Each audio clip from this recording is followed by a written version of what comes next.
With sometimes it's good to just yell about football. What are you doing? Don't do this to me, Harry! The Ohio State. It's Ohio State! What do you mean, the? It's a poison. I almost stroked out and died over it. I'm glad to be at the party. I'm mad we're this late. You ain't a captain of nothing but a sinking ship. That helps the defense without them even doing a damn thing. Doing a damn thing. The call-in line. 312-988-15. You tell Johnny all you've heard and seen. Oh, Irish. Oh, Irish. Oh, Irish. Oh, Irish. That's right. Another day closer to getting some answers in Notre Dame land. We're what? What is it? 17 days now? 18 days? Something like that. We're well inside 3 weeks. And it's about time. It's about time, you guys. Everybody, we need answers to our questions, and we're going to start getting them very, very soon. You get to a point where a couple callers coming right up. One of them is the outlier from the Deuce stuff called in. Frabble Edits called in a few weeks ago and said this isn't going to happen as quick as everybody thinks with Deuce, and there's this weird stuff going on or whatever. On the line, going to give him his time. And Dr. John, fresh off of surgery, we got to see. He's apparently alive unless he's calling from the ER. So we got to get Dr. John on here, giving me a call after the surgery there. You're going to be the first two up. So $5 holler from Frabble Edits. Started off right here. So like I said, when I called in 2 weeks ago, the dates for Deuce to flip came and gone with no imminent flip. And the 30th will be quiet too. The 30th is that date that I don't know where the internet came up with it. I have no idea. The internet came up with that date of saying that's Auburn's cutoff or whatever, or what? How much leverage do they have? Just like Notre Dame has no leverage when people were like, how should Notre Dame handle this? I know. You need to let him know you're looking at other quarterbacks. Ooh, I'm sure if you're Deuce, you're really scared. They're going to fill that spot with somebody better than him, right? Said no one, thought no one. Notre Dame has no leverage. What leverage does Auburn have? We're going to pull all this money we were going to give you? I guess that's leverage. I mean, I guess that's leverage, but you can, if you're Deuce, you could run this out as much as you want. And then it's up, and if you really don't know what you're doing or you're uncomfortable or your camp hasn't made a decision, whatever you're going to do. I mean, if you're Deuce, you could draw it out. It just causes a problem for all these other teams involved because you don't know what you're doing at quarterback. But if you're Deuce, you could draw it out till the season. You could say, I want to see Notre Dame's offense. You could do whatever you want if you're Deuce. None of these people have leverage over Deuce, in my opinion. People are saying Deuce gave out that date for a decision, and then they're saying Wilfong threw out that whatever, man. Everybody's hanging on everything everybody says as if it's gospel. And then when it doesn't happen, it's just forgotten about. It was all supposed to be last Tuesday. All last Tuesday. Every writer last Tuesday. Nothing happened. So I don't know. Here's the one thing I know. No one in Notre Dame land sending me anything good about it. Like, if we want to be honest, no one in Notre Dame land sending me good messages about this. They're like, it's just kind of went from this is going to happen right away, and then it didn't happen. But now that it's kind of quiet, that doesn't mean I'm getting messages. Oh, John, we're coming back, and he's thinking about. I'm not getting those messages. So I don't know what to think. It's kind of annoying, though. You just kind of want to know where this stands, and if it's going to go against you, get it over with, rip the Band-Aid, and we can all move forward. We can all move forward then, right? Like, that's where I'm at, is just getting sick of this on the fence. We don't know if we have a quarterback or not in this class, whatever. That's what I'm kind of getting sick of. I just wish we had a resolution one way or the other. And then we could all move on with our lives, either happily or frustrated or whatever. We could move on to the next thing. The other thing is Notre Dame. I don't know what the backup plan is. You got it. Let me be clear about this. I don't know what the backup plan is should you not land Deuce. But now is not the time you start figuring it out. Are you feeling what I'm telling you right now?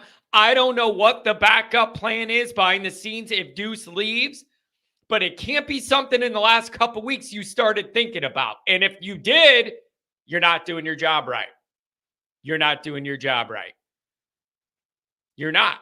So you needed to have a backup plan way before all this drama 2 weeks ago or whatever. You're way late on that. The backup plan can't be Minchie. You need a quarterback in each class. That can't be. For your numbers, you need a quarterback in each class. You cannot have a quarterback in a class. Minchie's already accounted for in a class. You need a quarterback. This is how we got all messed up in the first place with why do you think you're struggling to fill spots at the offensive line right now? Why do you think you're having trouble knowing what you're going to do at tackling? You don't have a lot of good options. It's because one of those classes you signed 2 offensive linemen. What year was it? 2020. One of those classes you only signed 2 offensive linemen. It doesn't come home to roost that year. It takes a while and then it burns you. Now it's burning you. Wide receiver. What did you have? One of those classes where you sign one guy. It doesn't burn you that year. It takes time to fester and it comes back and bites you. That's what we were living through the last 2 years. Are you understanding what I'm saying? You can't have these recruiting misses that come back to haunt you down the road. Happened with offensive line when you had a 2-man class, which is just for offensive line you is offensive to me that you ended up in a class where you had 2 only. It's unacceptable. Now it's burning you. When that class's time comes and there's no one in the pipeline, that's where it burns you. Wide receiver, you got burned the last 2 years. You can't have these big swings and misses in these full positions. They don't get you in the moment. Takes a couple years and they come back and burn you. And that's where you're at both of those positions. So that's the deal with that. But let me be clear where I'm at on the Deuce stuff. I'm not hearing nothing. I'm not hearing anything. So that's not good. It's not bad. I'm going to assume status quo is it's not good. I'm not hearing anything. John, this is all slowed down now, and we're taking our time. We don't want to make a rash decision. I'm not hearing that either.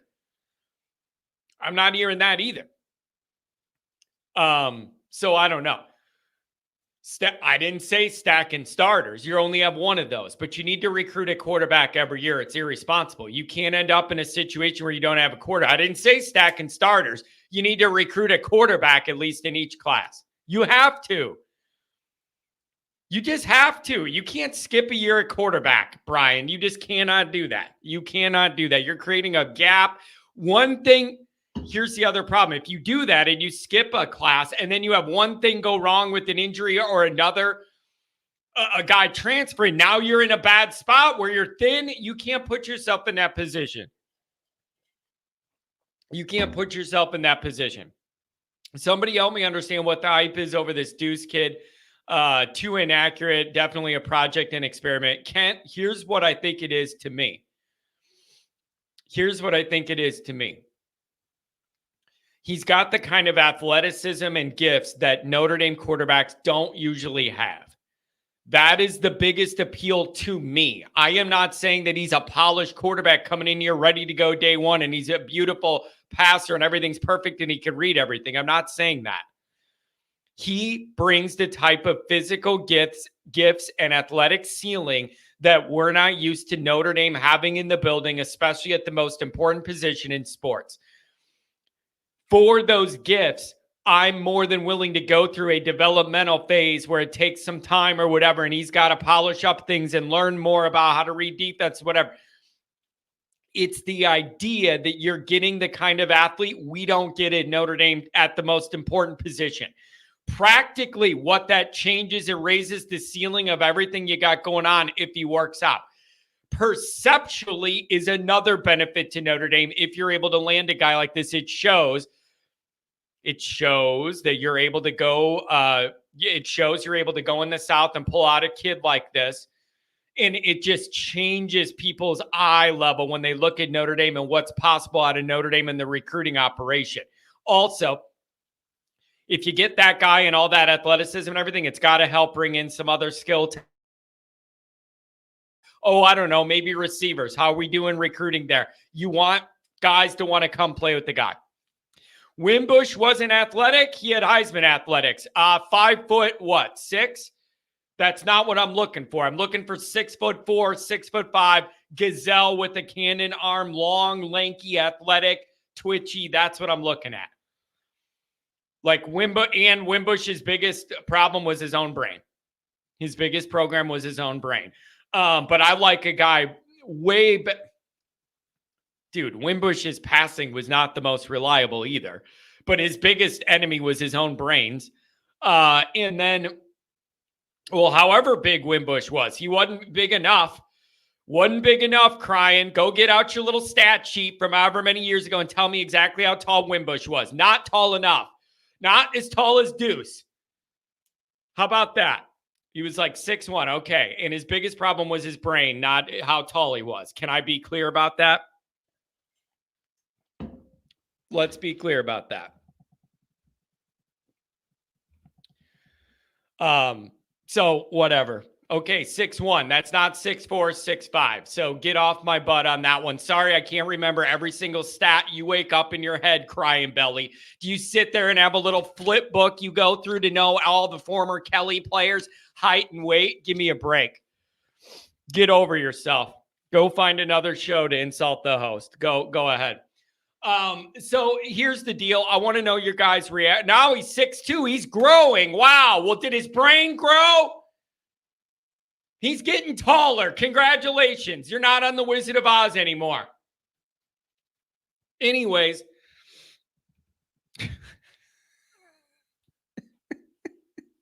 He was low-key handsome. Well, that didn't help us any either. He was a 50% completion passer, but was a school quarterback. Well, that's great. I'm glad he was awesome at high school. And then here he got worse the longer he played. Kind of like Everett Golson. The longer he played under Kelly, the worse the numbers got. It's unbelievable. If you look up the history of Notre Dame, we're going to go to the phones early. It's amazing. If you look at the history of those Notre Dame quarterbacks recently, literally the longer they played in the Notre Dame program, the worse their numbers got. It's almost astounding and unbelievable. It is almost unbelievable to look up Notre Dame starting quarterbacks the last 12 years. Every single one. The more starts they had at Notre Dame, the worse their statistics got. It's absolutely unbelievably offensive. And it should have been the biggest red flag in the entire program. Something was going wrong. Name me the one who the more they started, the better the numbers went and they got better and the team got better around them, whatever. No. It went the other way. The longer they were in our program, the worse they were at football. It's just brutal. John, did you read that message board post about how? And I commented on it on Twitter. John, how tall is Bryce Underwood? 4'8", but he's got a big brain and a big heart. The message board post, didn't it say if we really want to save the Deuce commitment, we need all of our kids to write letters saying we want you to come to Notre Dame, and he'll want to make all the Notre Dame fan children happy. It was honestly something about we need to all have our kids write letters about how much it would mean for Deuce to go there. It was something weird with getting the kids, the guilt of disappointing all the Irish kids or something.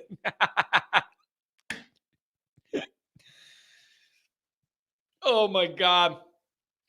All right, here's the deal. Jay Lehman, good to see you. The nicest guy in America. Here's the deal. I want to talk about this Notre Dame number 7 AP ranking. I'm going to go to the call-in lines first. But I want to know what you think of that 7 ranking for Notre Dame to start. I have some very specific thoughts, and I would love to know whether you guys think that is just about right for Notre Dame, if you think it's low, if you think it's high. I think there may be some gamesmanship in play here in a little bit with the powers that be. I'll get to that in a minute, but that's something I want you guys to think about. I take the first couple of calls here and we settle in here on a Wednesday. That's what I want to know. I want to know what you make of that 7 ranking. I don't know. Deuce needs to see the nightlife, and then he'll say, yeah, I know, man. It's a wild night out on Eddy Street. Maybe you go to a Jimmy John's and, I will say, though, all that Eddy Street stuff, it's pretty nice. Like how they built that up. There's a couple places to eat. There's a couple places to go out. But it is really funny to me when you're like trying to recruit against USC and they have like Hollywood and California and everything to offer. It's like, well, yeah. Well, we got Eddy Street and there's a Chipotle. All right. So you need to go there. All right. And there's even a couple places where you could get a beer if you're into that, but there's a Chipotle and a Jimmy John's. So come on down to Eddy Street. We'll show you a good time. The party strip at Notre Dame is literally, it's a half a block. You look across the street and then you look across the other street. One has food and the other has a bar. There you go. LA doesn't impress me. I avoid it like the plague, but you get what I'm saying as far as there's a lot to look at with the ladies and the lights and the weather and the beautiful city and everything else. But you know how I feel about that. I will not stand for any Chipotle. So here's the problem with that. Bro, you guys can call me cheap all you want. The price of this fast food's getting absolutely outrageous. A Chipotle meal it cannot be like $20+ whatever here. It's getting out of control. It's just getting out of control where I'm just like, bro, I'm not getting anything more, but it costs more every time I go there. Every single time I go there, it costs like $1 more than it was before. Dunkin' Donuts. Went to get a freaking 6-pack of donuts for my kid or something the other day. It's $2.50 more than the last time. The donut hasn't changed. It's the same cheap donut that's bad for you. How is it cost $2 more?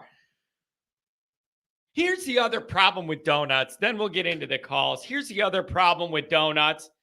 That's the other thing at Chipotle. Why am I paying full price when I'm getting rice, cheese, and my meat? And everybody's got 90 other things on there. Why am I paying the same amount for those ingredients? I'm not getting all those ingredients. Let me ask you this. Siggy, please don't do that. Why are you coming in here doing that? We're making this about football. This is not a political show. Like, come on, bro. Coming in here trying to mess up my flow in the morning, get people worked up. Don't do that. You're happy to stay here, but can you just not talk about politics? This show has nothing to do with that. Yeah, like a $17 burrito. What? I'm not doing it. Here's the problem with the donuts that I don't understand. Somebody's got to answer this. Guacamole. I don't even know.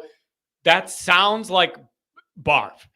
Just the sound, guacamole. Who can hear the name of something called guacamole and think it sounds appealing? I've never understood it. Guacamole sounds like the most unappealing thing I'd never want to eat in my entire life. Guacamole. It looks like boogers on a plate. I have no idea. No. No one ever would be like, oh, you know what sounds delicious to me? Something called guacamole.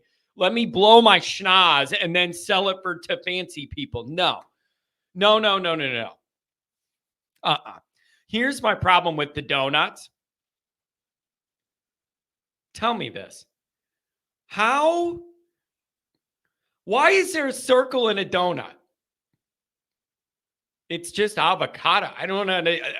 No. It's green. It looks like children's snot. The texture of it is weird. No.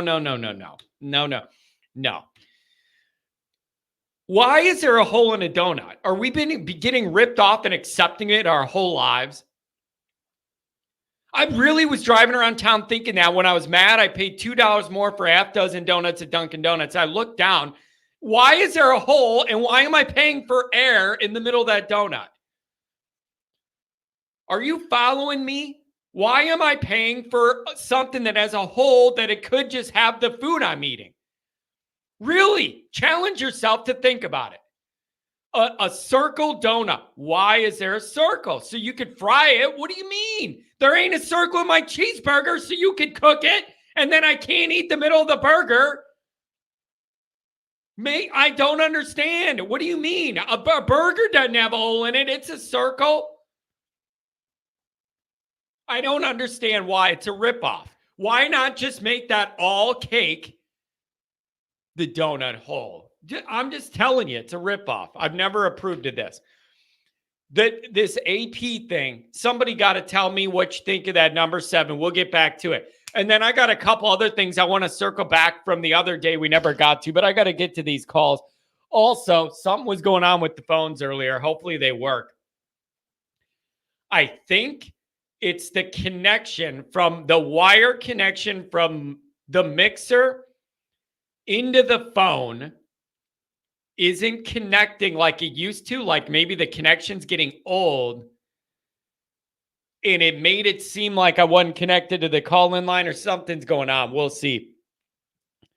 Dr. John, are you out of surgery? Can you hear me? Hey, Johnny B. Lad. I'm just glad Johnny B. Lad, it's so good to talk to you after my major surgery. I am glad you're out. I'm glad you're alive. I'm glad you're okay. I worry about you, and I got to make sure you're in one piece. So I'm glad to hear your golf injury is all healed up and you're good to go, buddy. It's good news. Well, I tell you, they removed the carcinoma on Monday, and it was pretty small. So they gave me the option. They could either just bandage it or stitch it up. I said, well, can I play golf tomorrow? Well, not if we stitch it up.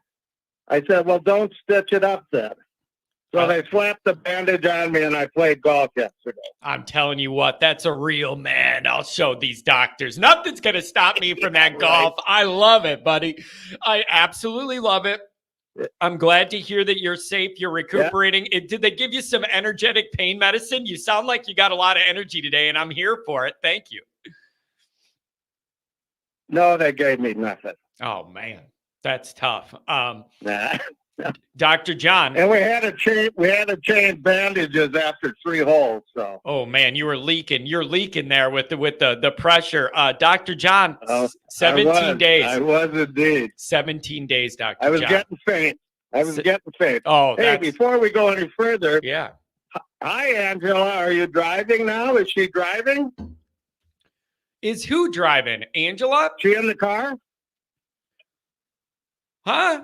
Yeah, she said she was leaving the lake. Yeah, I think she's driving from the lake up in Wisconsin. Entertainment. Yeah, she's driving. Did we sing a few things for her? It's Wisconsin, I think. I don't know how long of a drive that is. She said not yet. She's going to hit the road soon. Yeah, they got the private Rudiger Lake there. Real fancy, Dr. John. So we'll drive back to Illinois. That's for sure. Oh, yeah. She hasn't left yet. I just saw the chat. She hasn't left. Yeah. 17 days, Dr. John. 17 days. I want to know what you think of it. We're going to get answers to our questions. Dr. John, it feels like you get yourself wrapped around thinking about the same opening game over and over in your head, every which way it could go. We just need answers. It's 17 days away. Football will be here before you know it. Oh, man, it's close. It's close. You're starting to feel it, huh? Yes. It's really starting to get to me. Yeah, me too. There's only so many ways you could there's only so many ways you could twist this stuff around in your brain. And what if this happens? What if that happens? What if we start out like this? Here's how it might go. You can only play that in your brain so many different angles before you just start to lose your mind. And I feel like that's where I'm at. Well, I'm lucky because I lost my mind a long time ago. Well, so I'm not worried about that. I'm anxious to see a little football though.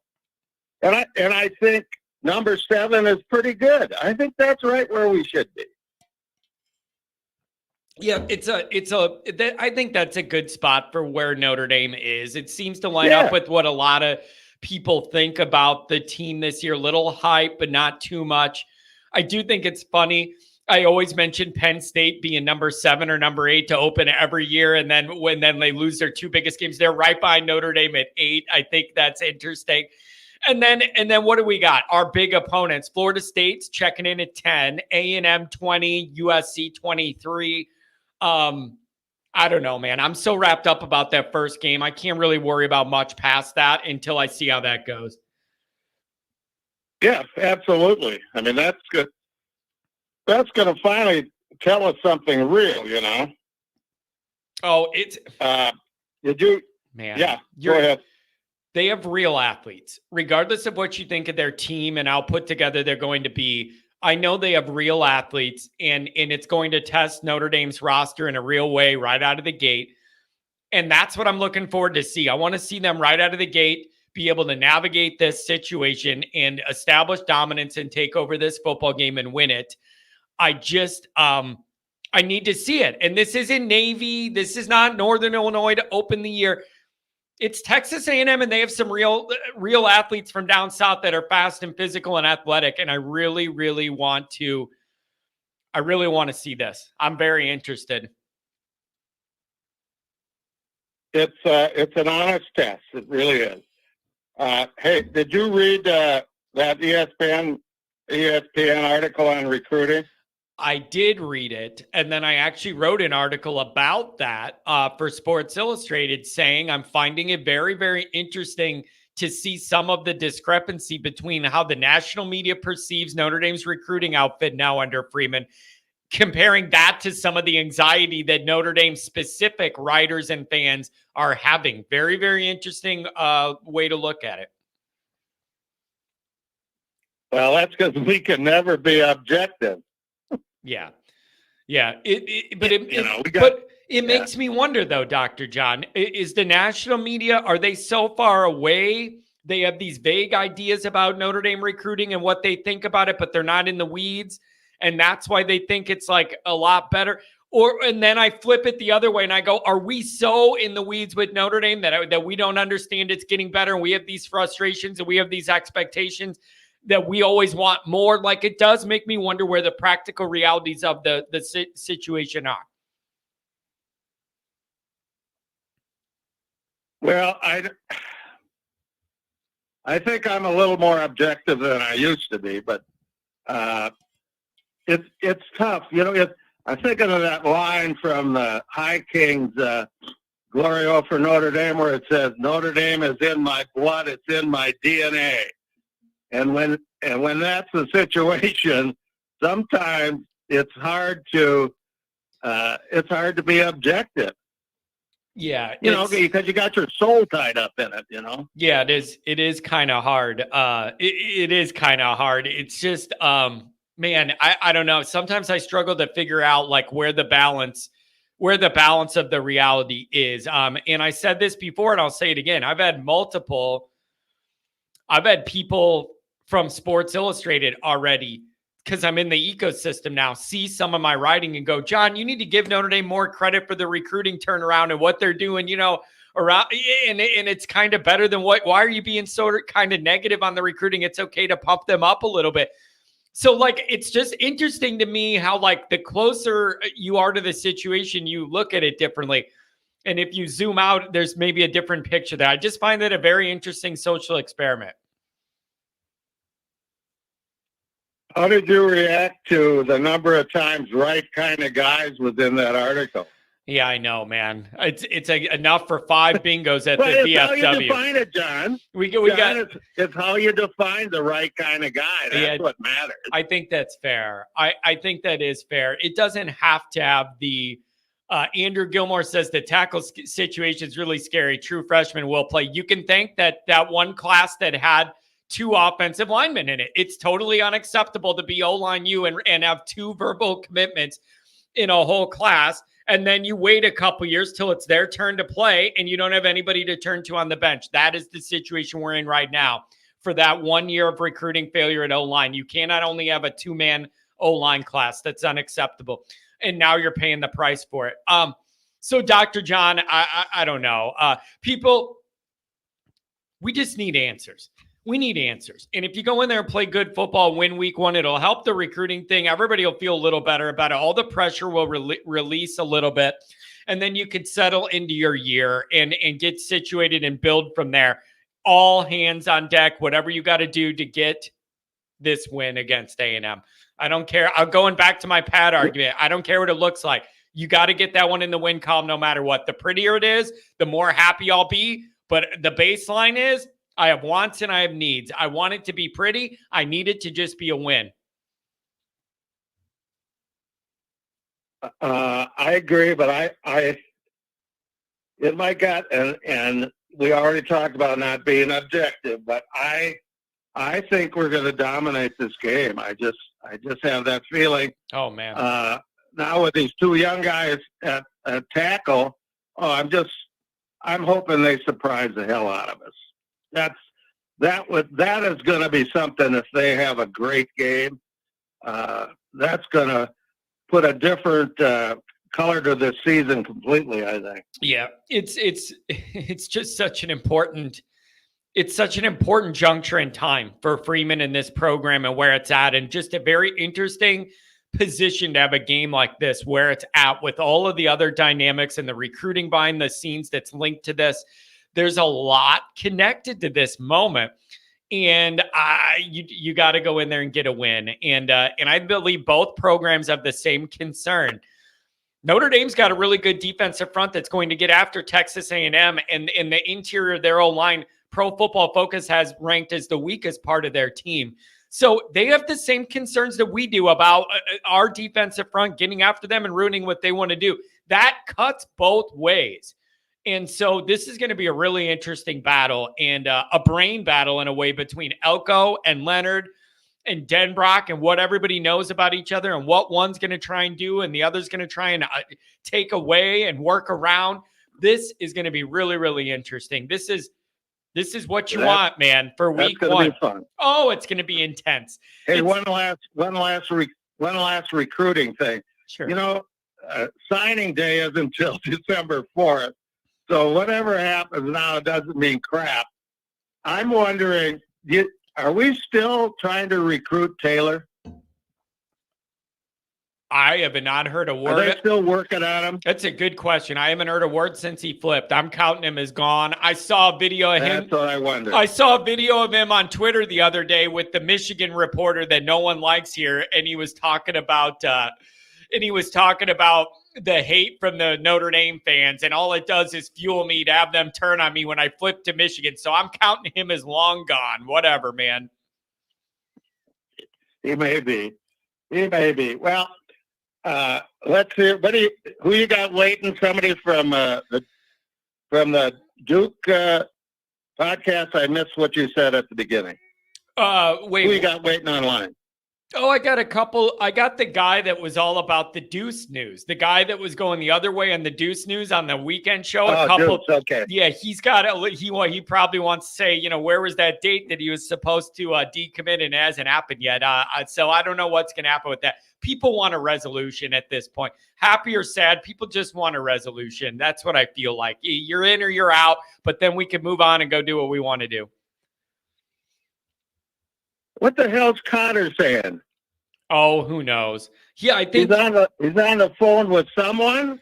I think he's impressed that I'm on the phone in under a half hour is what he's referencing there. And it's no slight to who it's with. It's no slight to who it's with. I think he's genuinely impressed. I'm just on the phone, and it was under a half hour that I started taking calls. I think that's what he's getting at. All right. Well, I'm just going to wish Angela safe travels, and I will catch the rest of the show. I got you on the big screen, so. Oh man, I always like you up there, big and loud. Yeah, that's that. Yeah, Pat says it's a shot at John, not Dr. John. There we go. So yeah, I can always count on you, Pat. All right, Doctor. I'm glad you're feeling better. Rest that thumb, and we'll talk to you soon, buddy. Yeah, absolutely, bud. Have a good show. Have a good Bye-bye. one. That's funny, Pat. Making it very, very clear which John he's going after. All right, 815, you're coming up, and 407, you're going to be the next two. B1 rotate with the $5 holler. I will be so disappointed if season is over week one. Here's the problem, you guys. Here's the real problem. The problem with this is season is not technically over if Notre Dame loses week one, right? Like, it's totally not over. You have this expanded playoff format. There's 12 teams. The season is not over if you lost week one. But I'll be damned if it won't feel like the entire season is over if you lose week 1. Like, I'm just telling you, technically, practically, it's not over if they lose week 1. How are you going to convince anybody in this fan base it's not over if they lose week 1? See, you guys wouldn't even give me time to finish my thought, and you're typing stuff. Look at you sitting there in the morning. Oh, I'm going to get John. Oh, look at you. You didn't even let me finish what I was saying. You didn't even let me finish what I was saying, and you're all riding me already. How could you expect any Notre Dame fan not to feel like it's totally over if you lose week 1? I'm just telling you, like, you can tell me practically it's not over. Notre Dame could go 11-0 the rest of the way and make the playoff. They could go 10-2 and maybe sneak in, but have a brutal stretch after that. Pat, I told you no. I text you back. I said no. I got my kids open house for school. I texted you back. I didn't ignore you. And I got to show up and act like a responsible adult. You know that. So anyways, it's not over, but man, I'm telling you, life gets a lot tougher and the collar starts to tighten on Marcus Freeman if that happened. You're talking about going 11-0. You got to go 11-0. Would you rather lose game 1 or game 12? If you're letting me know that, if you're guaranteeing me I win all of the other ones, then I guess game 1 because it's not USC. Wait, this is a mind bender. This is a mind bender. Would you rather lose game 1 or game 12? Are you insinuating that we win all the other ones in between? Because then I guess game 1 you would rather lose because it's not to USC. And then I have if you're building in that we're going to win all the other ones other than this one, I would rather lose game 1 because I don't have to worry about us losing momentum and losing one more game and being knocked out. So then you're peaking at the end of the year and then you beat USC on the way to something bigger and better. If you're telling me that we're going to win all the other games, then you pick game 1. But there are no such guarantees in life. There's no such guarantees in life. So you got a big fear that if you lose game 1, why would I think you're not going to lose a couple more of these games if you're losing that one? What will Indy fans do when you can't blame Brian Kelly anymore? I don't think anybody are blaming Brian today. I'm going to blame whoever's fault it was to not recruit receivers those years. I'm going to whoever signed a 2-man O-line class, I'm blaming somebody for that. It's all coming home to roost, you guys. Think about it in your mind. That class where you had like 2 wide receivers or you signed 1 wide receiver. I think you signed 1. And then you end up where you're like, why don't we have proper depth in this room? I wonder why. Look back to that class. O-line. 2-man class, that's an absolute joke, and now it's burning you. You don't have the bodies you need to turn to that should be ready to go. It all connects, and it comes home to roost a couple years down the road after the problem. You see it in recruiting, you know it isn't good enough, but then you're like, oh, it isn't going to hit for a couple years. And then it comes around the block, and it hits you, and it hurts. Notre Dame wine and cheese, $5 hour. What's the take on Bola's call? We'll having a 5-man linebacker rotation telegraph our blitz packages because we will have certain guys for certain packages. I guess you need to know how to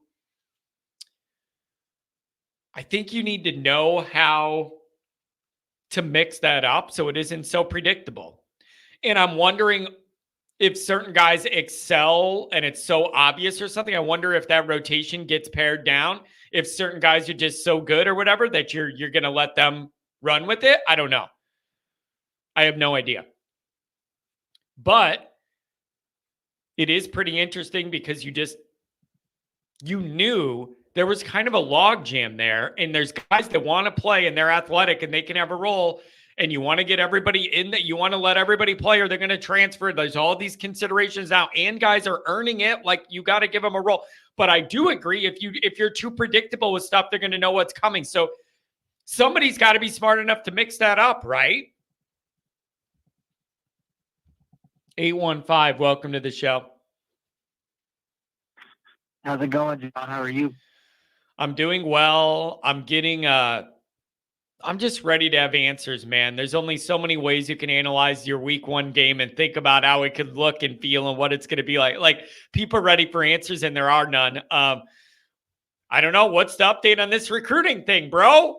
Last Tuesday. Oh, blah, blah, blah. The end of last week. What happened to all these arbitrary dates, man? Yeah. No, I had, obviously, I do spaces and everything. I had Auburn fans a couple weeks ago, already bragging, saying it was a done deal, saying, oh, he's going to do it this day, which was that Tuesday. And then when that came and nothing happened, it turned into, oh, well, it's going to be Friday. Because the guy that, I guess the Auburn writer that went on, On 3 went on YouTube and said, oh, it's going to happen this week. So then they're like, well, we didn't say Tuesday. He said this week. Well, the week passed, nothing happened. And now it turns into, August 30th, which, see, I'll be honest, John, think about it this way. If this was a done deal and Deuce was already going to Auburn, why wait? It doesn't make sense for him. It doesn't make sense for Notre Dame. It doesn't make sense for Auburn. If it's a done deal and his decision's already made up.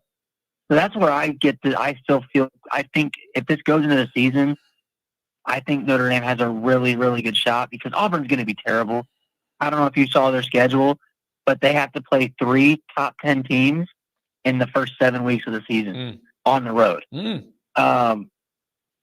So they're not going to be very good, and I think Deuce will see that their quote-unquote rising program, more like 5-7, 6-6. And I think, Notre Dame, we're going to benefit. I think the key for Deuce, if you want to keep him, though, is that A&M game. Just like it is for the season, it's going to be that A&M game is going to be circled by a lot of recruits. That's where everyone's going to have the eyeballs on that game, college game day, prime time, against the SEC. That game is getting bigger and bigger and bigger by the second for Notre Dame right now. Yeah. Yep, it is. And that's why I keep telling people there's a lot on the line. It's about the moment. I keep having people push back on like how good they think A&M's going to be like as a team and practically and everything. It's like you can think whatever you want to think of their talent and how put together they're going to be right out of the gate in this game. The moment is what I'm looking at. And the moment, because of all these different reasons wrapped into one, is a huge, huge moment.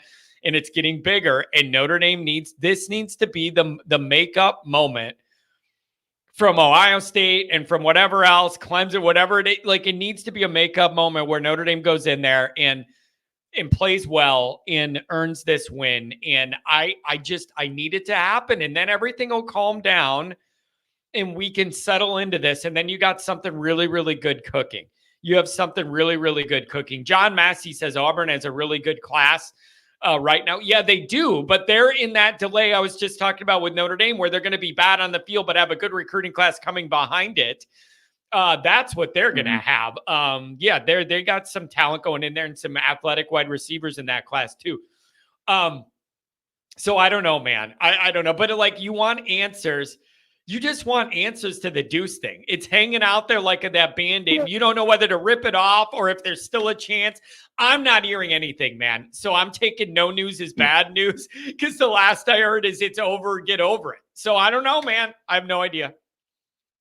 That's my whole thought. This has been my thought. I told you this 2 weeks ago when I called in. This is going to go in the fall. I think there's legitimate interest from Deuce. For Auburn and Ole Miss. Clearly, there's always been some interest from him to stay home and play in the SEC. That's why I think he goes in the fall, but I think he legitimately loves Notre Dame. He wouldn't have picked Notre Dame back in, September, October last year over Ole Miss to begin with if there wasn't a reason why he picked Notre Dame. I think this recruitment is different than a lot of other high-profile guys that Notre Dame has lost in the past because I think Deuce legitimately wants to be at Notre Dame, is willing to choose hard, willing to leave. I just think there's a lot of outside noise and pressure on a 17-year-old kid living in SEC country to stay and play at home. Yeah. Which it's crazy, but that's how recruiting works. But yeah, man, that A&M game, that you know what? And I've given Marcus passes. I gave him a pass for his first year at Ohio State. I don't know how many how many of us Notre Dame fans actually thought we were going to go into the horseshoe, win that game. We should have won last year. But heading into this A&M game, I look at it as you got to win. Yeah. You got to win. Yeah. So maybe on paper, Notre Dame is a better team than A&M. A&M has athletes. They have the blue chip ratio, all that, whatever. They've always had that the last few years. Notre Dame is a top to better team and should realistically beat this A&M team by at least 10 points. Yeah. Now it's on the road at Kyle Field. That plays a part. The heat, whether or not I think to what level that matters, it's going to have some impact on the game. There's no excuse to lose this game. I don't care if you do it by 1. I don't care if you do it by 50. You got to win this game if you're Marcus Freeman. If you don't, we're going to have some I don't know hot seat. Hot seat is too far. But we're going to start having serious doubts and questions about Marcus Freeman. Yeah, you're right. It will get it's going to get really awkward. The narrative's going to get really, really awkward really, really fast. And it feels like you got to make up for what happened against Ohio State, where you should have had this win in your pocket and been recruiting off it and leaning off it and changing the narrative off it for a year now, and you let it go, and you need to make up for that with the big year this year. And it all starts against A&M. That's how I feel. On the way out, let me ask you this, and I got a 419-832-419, couple 419s. You're all coming up. I want to know, what do you make of the little recruiting thing, where I found it interesting? A couple of the national people tend to think more of Notre Dame's recruiting than the immediate people do, or people like me that are worrying about the minutia of it and whatever. I'm just seeing it very, very interesting. And the national people generally like it a lot better than our internal people. What do you make of that dichotomy, and who's right? What do you make of that? It's weird because it's kind of usually the opposite of what we get. Usually our people are higher on the recruits like normal, and the main industry guys aren't too high. I think a lot of it is Notre Dame they are recruiting at a very high level that Notre Dame hasn't seen before. Marcus Freeman, that's the one thing that's been constant with him. Even after the Marshall loss, even after the Ohio State losses, he's going out there and recruiting. That's why I think you've got to go out there and beat A&M, because if you want, and this is what Marcus Freeman and staff have been trying to do since they got in there. They're trying to force their way into creating a pipeline to Texas, Florida, and California, specifically IMG, Mater Dei, those guys, those schools that pump out these 5 stars like crazy. If you want to do that, especially in SEC country, you got to go out there and beat A&M. You got to go out there and beat Ohio State and have the chance. Kids don't care about beating up on Pittsburgh and Navy and Stanford. Yeah, win your big games. They don't care about that. Win your big games, and then the extension of that is you got to be included in the party for the new playoff. They're going to want to go to the teams that are in it every year. You got to have an invitation at that table. That's another reason that this is a big year. You got to be a part of this.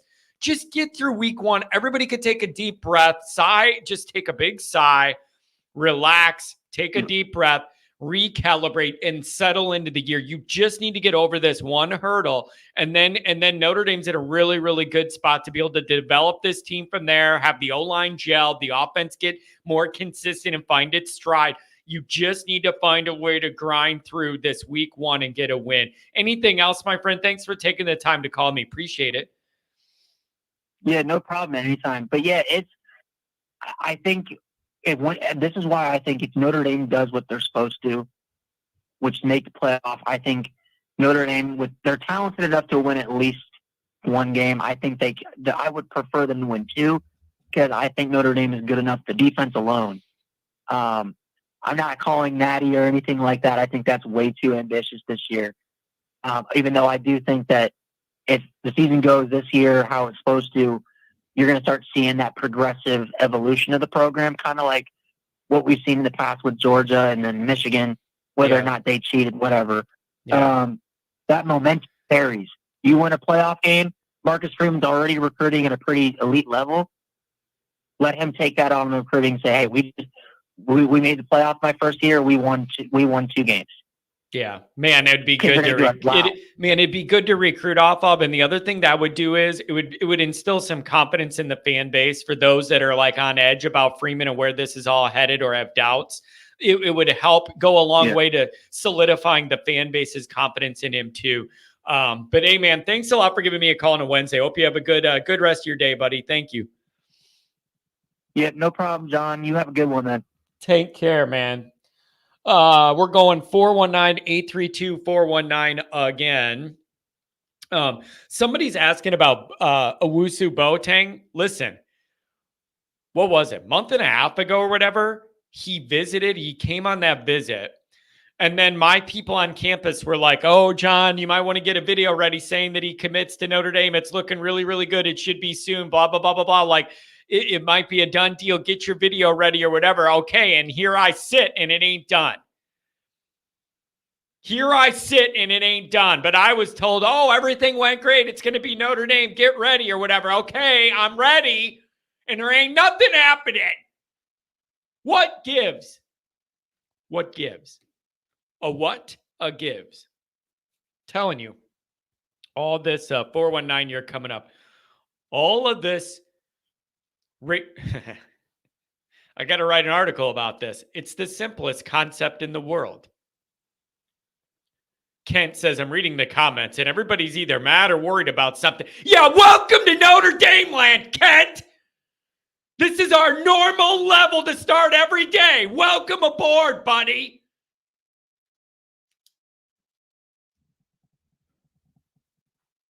I'm not saying I'm proud of it. Welcome to my existence, Kent. Son of a buck. Anyways, what was I yelling at?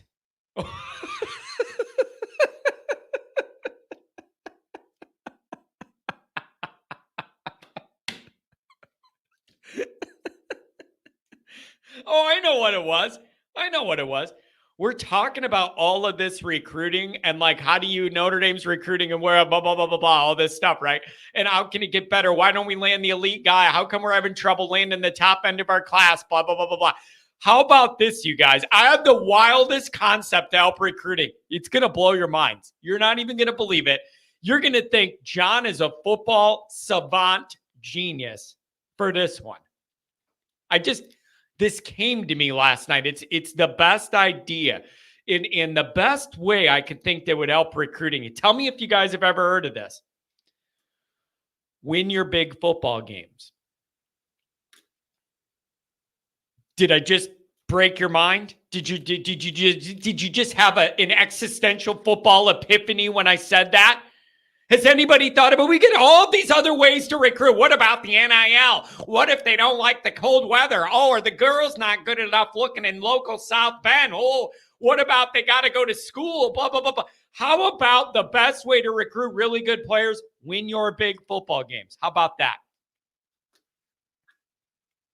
How about that as a concept? Anybody ever heard of it? It's the one thing Notre Dame has not done. In all this recruiting stuff, you're wondering, what's it going to take for Notre Dame to land these classes, this and that? But win your big football games. That means when you play a team that's like Ohio State last year. Win your big games. Win El Lloro, biggest El Gamos. Win your biggest games. It goes a long way to helping in recruiting, and you don't have to say that much. You can prove it on the field of what we got cooking. Don't win your big games for 30 years, and you end up with RKGs that look like John Kennedy's. And nobody wants that on your team. No one. No one wants that on the team. But I just think it's funny how no one mentions that anymore. When you're just like, how can we recruit? Is it NIL? Is it, what do you got to do differently to sell these guys and this and that? And is it the approach? What kind of guys we're going after? Oh, their entourage. How much money are we giving them? Blah, blah, blah, blah, blah. What part of the country are they from? Are we doing this right and that's right? How about you go win your biggest games? It is the number one thing you could do to help recruiting and everything else in the program. Win your big games. win your big games. Then you end up in a scenario where we're coming to the phones, 2 419s and an 832. What it do? What it do for the 832?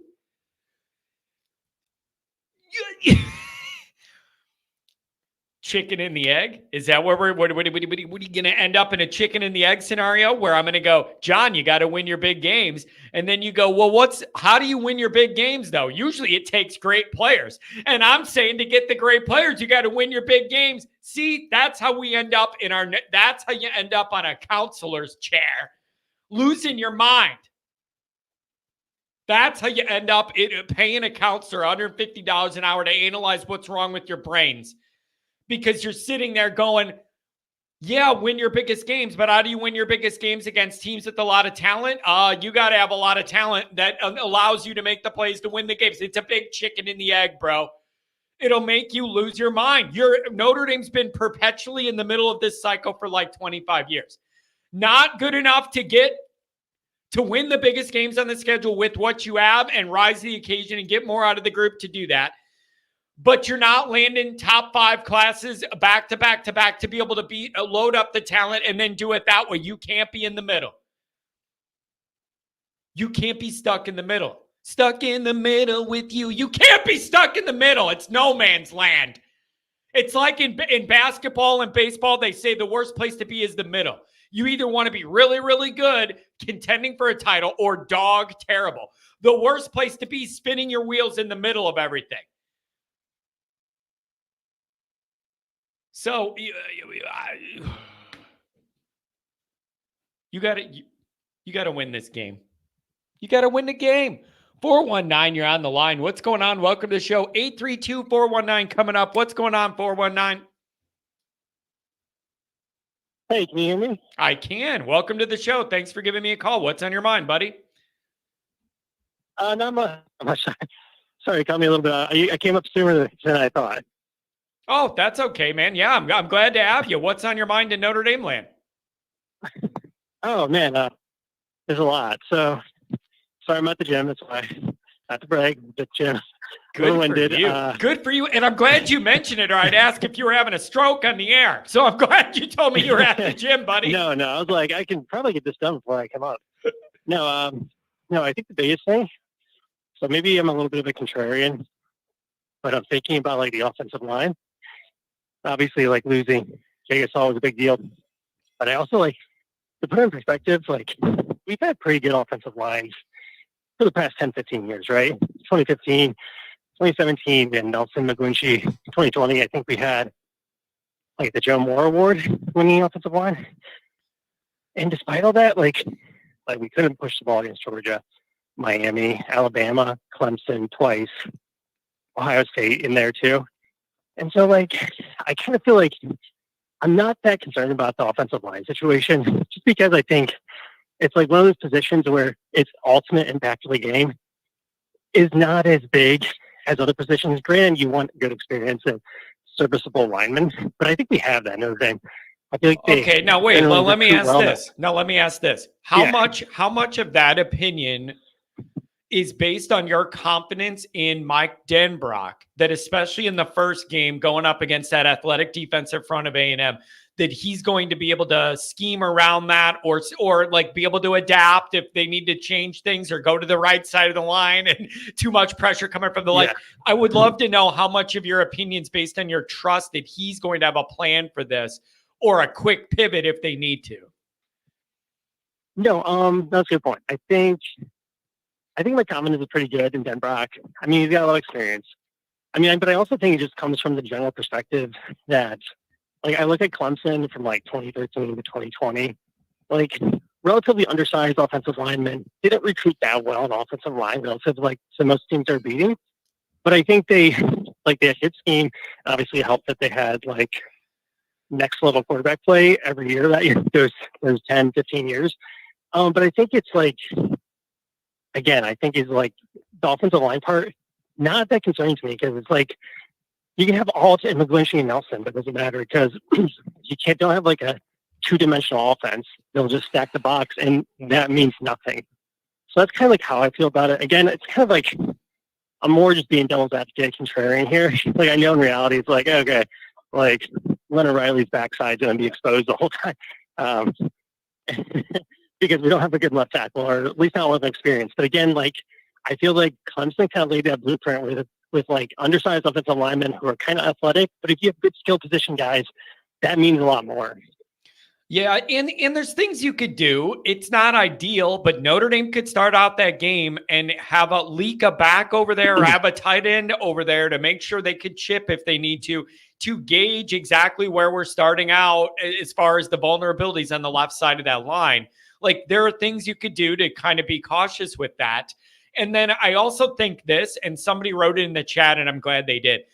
I think this is another part of the game where maybe Riley Leonard's legs have a lot to do with this, where a guy can get beat on the left side of the line, but Riley Leonard can step up in the pocket and avoid that pressure, or scoot and roll out and extend a play or whatever. That's where I think that mobility is really going to help, is if he needs to bail or scoot a little bit in those scenarios.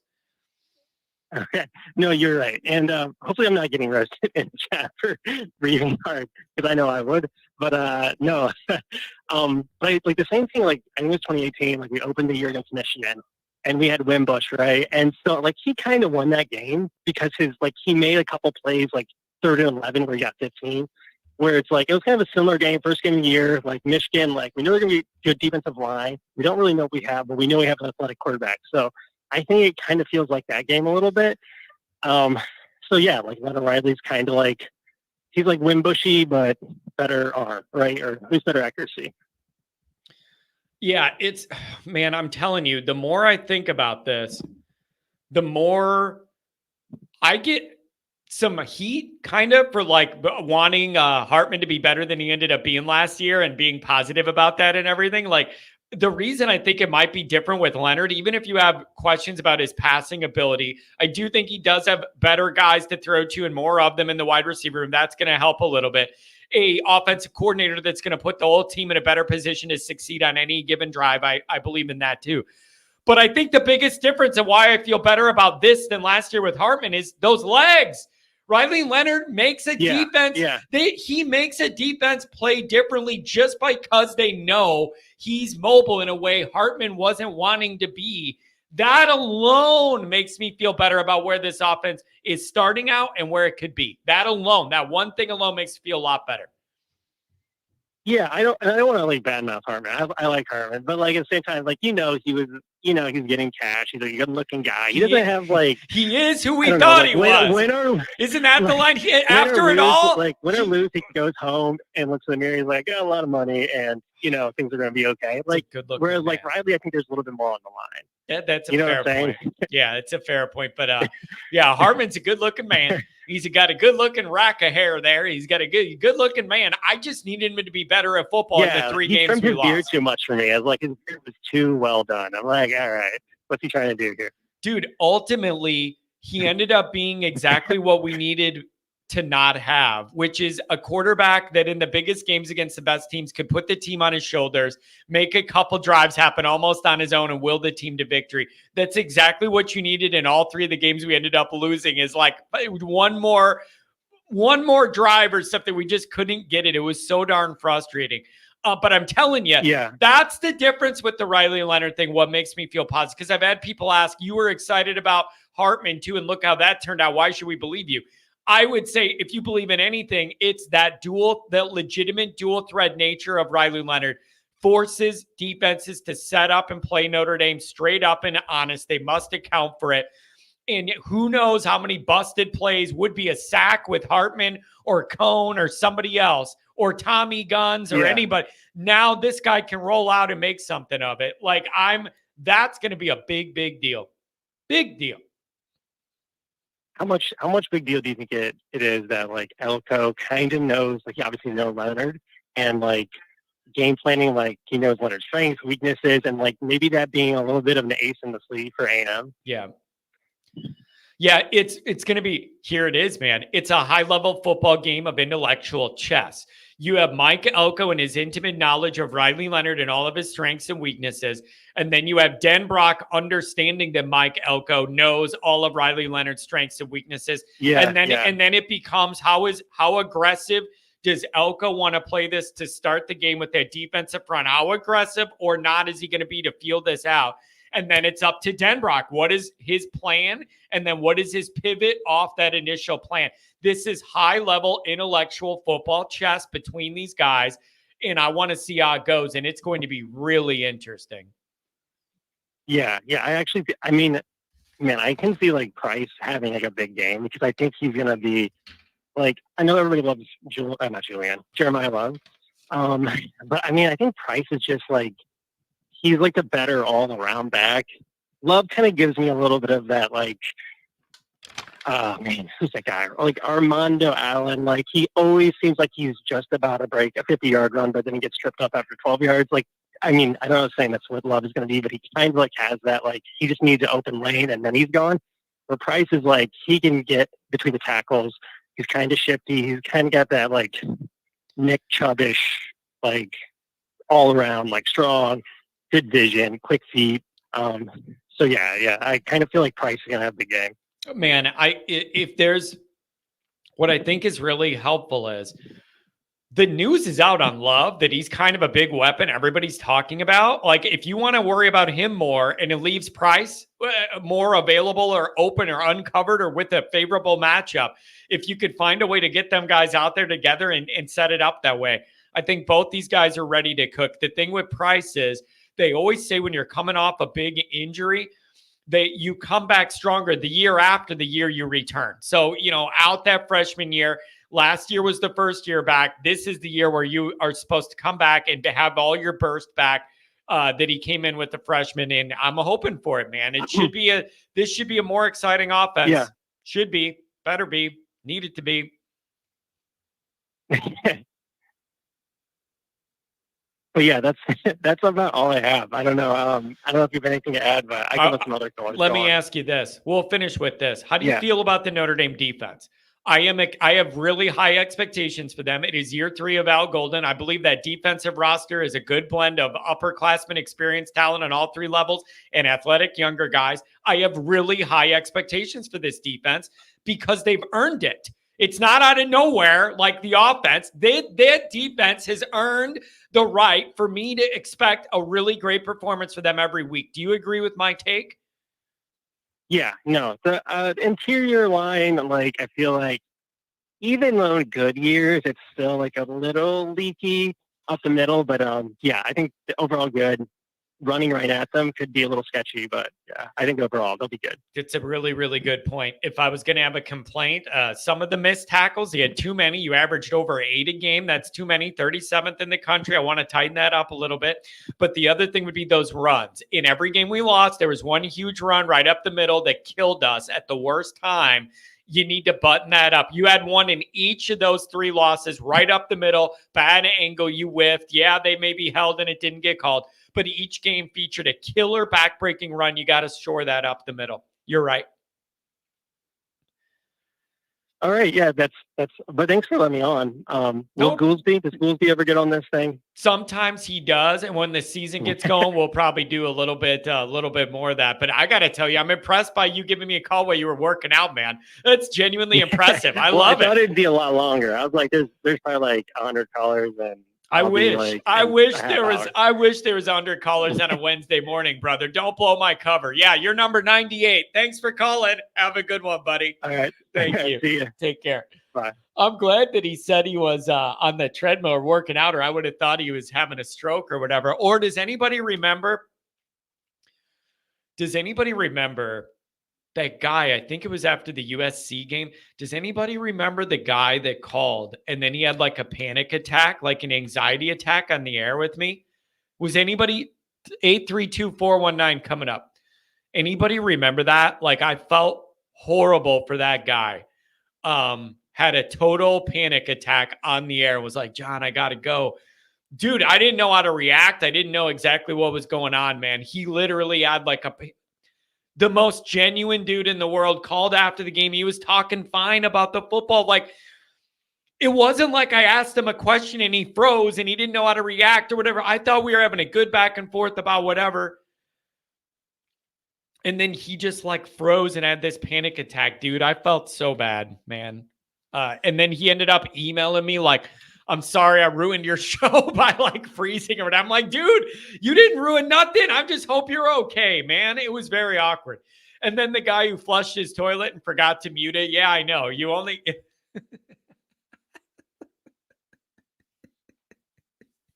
You never know what you're going to get. You never know what you're going to get on the Always Irish show. That's yeah, it's because I'm so intimidating. Look, I look at me. Yeah, I'm intimidating. All right. Somebody's saying the A&M game is not big by national standards. Well, I don't care whose standards it's big by, other than I know what this means for Notre Dame and Marcus Freeman. I don't care what the rest of the country thinks, whatever. It's actually a part of what I think about Notre Dame being positioned at 7 is it's a very, very comfortable spot to put Notre Dame, and then you're going to get all your answers you need week 1.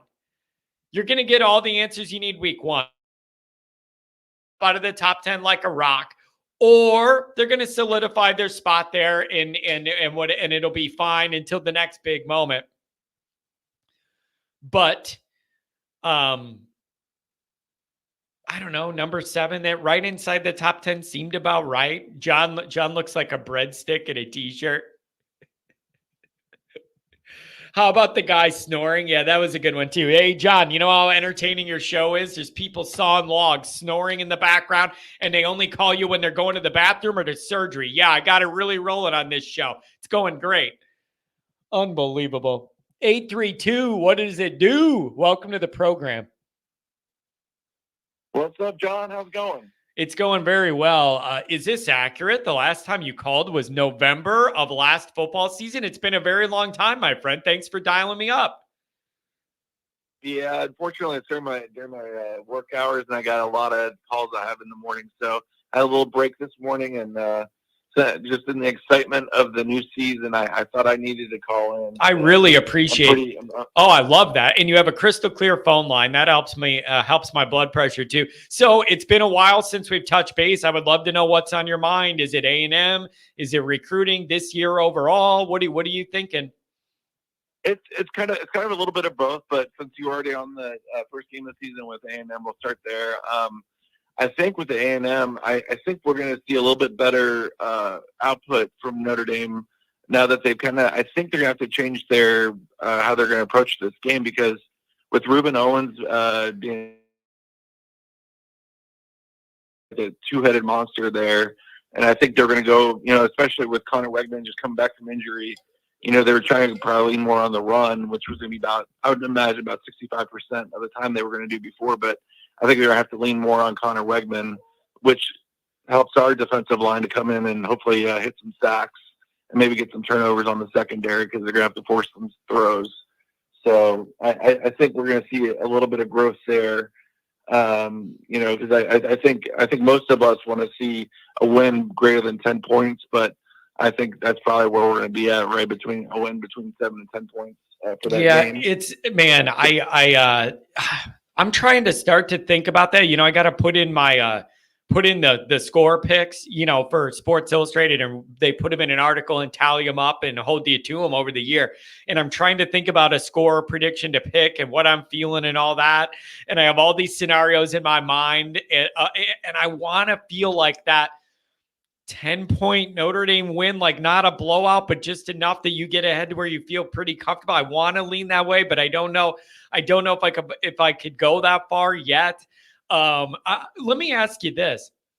How do you feel about Notre Dame entering a tough, hostile road environment when Notre Dame has not played good to start out in games on the road under Freeman yet? Even a lot of the road games we won last year, we started out slowly. What's your confidence level in Notre Dame going into this environment and having a good start to this football game? History isn't great in that regard. No, and I'm with you on that. I think a lot of games that they started out slow, and I could actually see a path. I don't know if you remember the game a number of years ago at Soldier Field. I know that's even closer. It's more of a home game.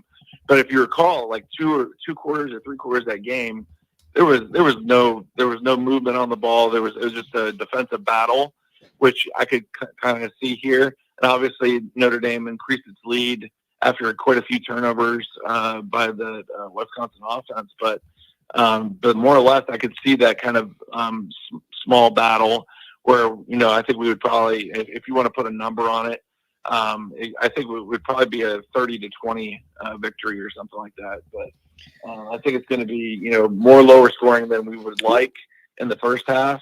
We're going to be on the edge of our seats. Yeah. And, and I think what's going to be a big thing that I don't think anybody's really talking about, I think we're going to have a special teams or some sort of INT or fumble recovery for a touchdown. Ooh, now you're talking my name. Now that's next. I'm glad you bring that up. You want to talk about me saying I have very high expectations for this Notre Dame defense because they've earned it. That's a part of what I mean, where it's like, I need you to not only take a ball away, but bring it to the house or bring it back to like the 10-yard line or something. Like, I'm going to need your big time playmakers on defense to make big plays. Get pressure on this kid, get a couple tip balls, get a strip sack, do something. I don't know what we're going to get out of this Notre Dame offense in this environment right away. I don't know what we're going to get. I need the defense to be what they've been recently, the backbone of the program, and prove it night one. I need it. No, and I agree, and I hope defensively, they unlike last year's Louisville game, offensively, with the overthinking and rotating the offensive line. Max Bullock obviously was saying the other day that he wants to do a 5 or 6 man rotation on the linebackers. I just hope we're not overly rotating, where we're not letting them feel the game and get into the game, because we have a lot of naturally talented linebackers back there that I think could really disrupt that passing game as well. Dude, you're right. It's a delicate dance, is it not? Because you want to find roles for all these athletic guys, but you also don't want to be predictive to where when a certain guy's out there in a certain package, it's obvious what we're doing. But you also don't want to be too conservative where you have guys that could be making plays and they're not in the rotation. This is a very delicate blend of keeping everybody healthy and finding the best roles without giving away what you want to do.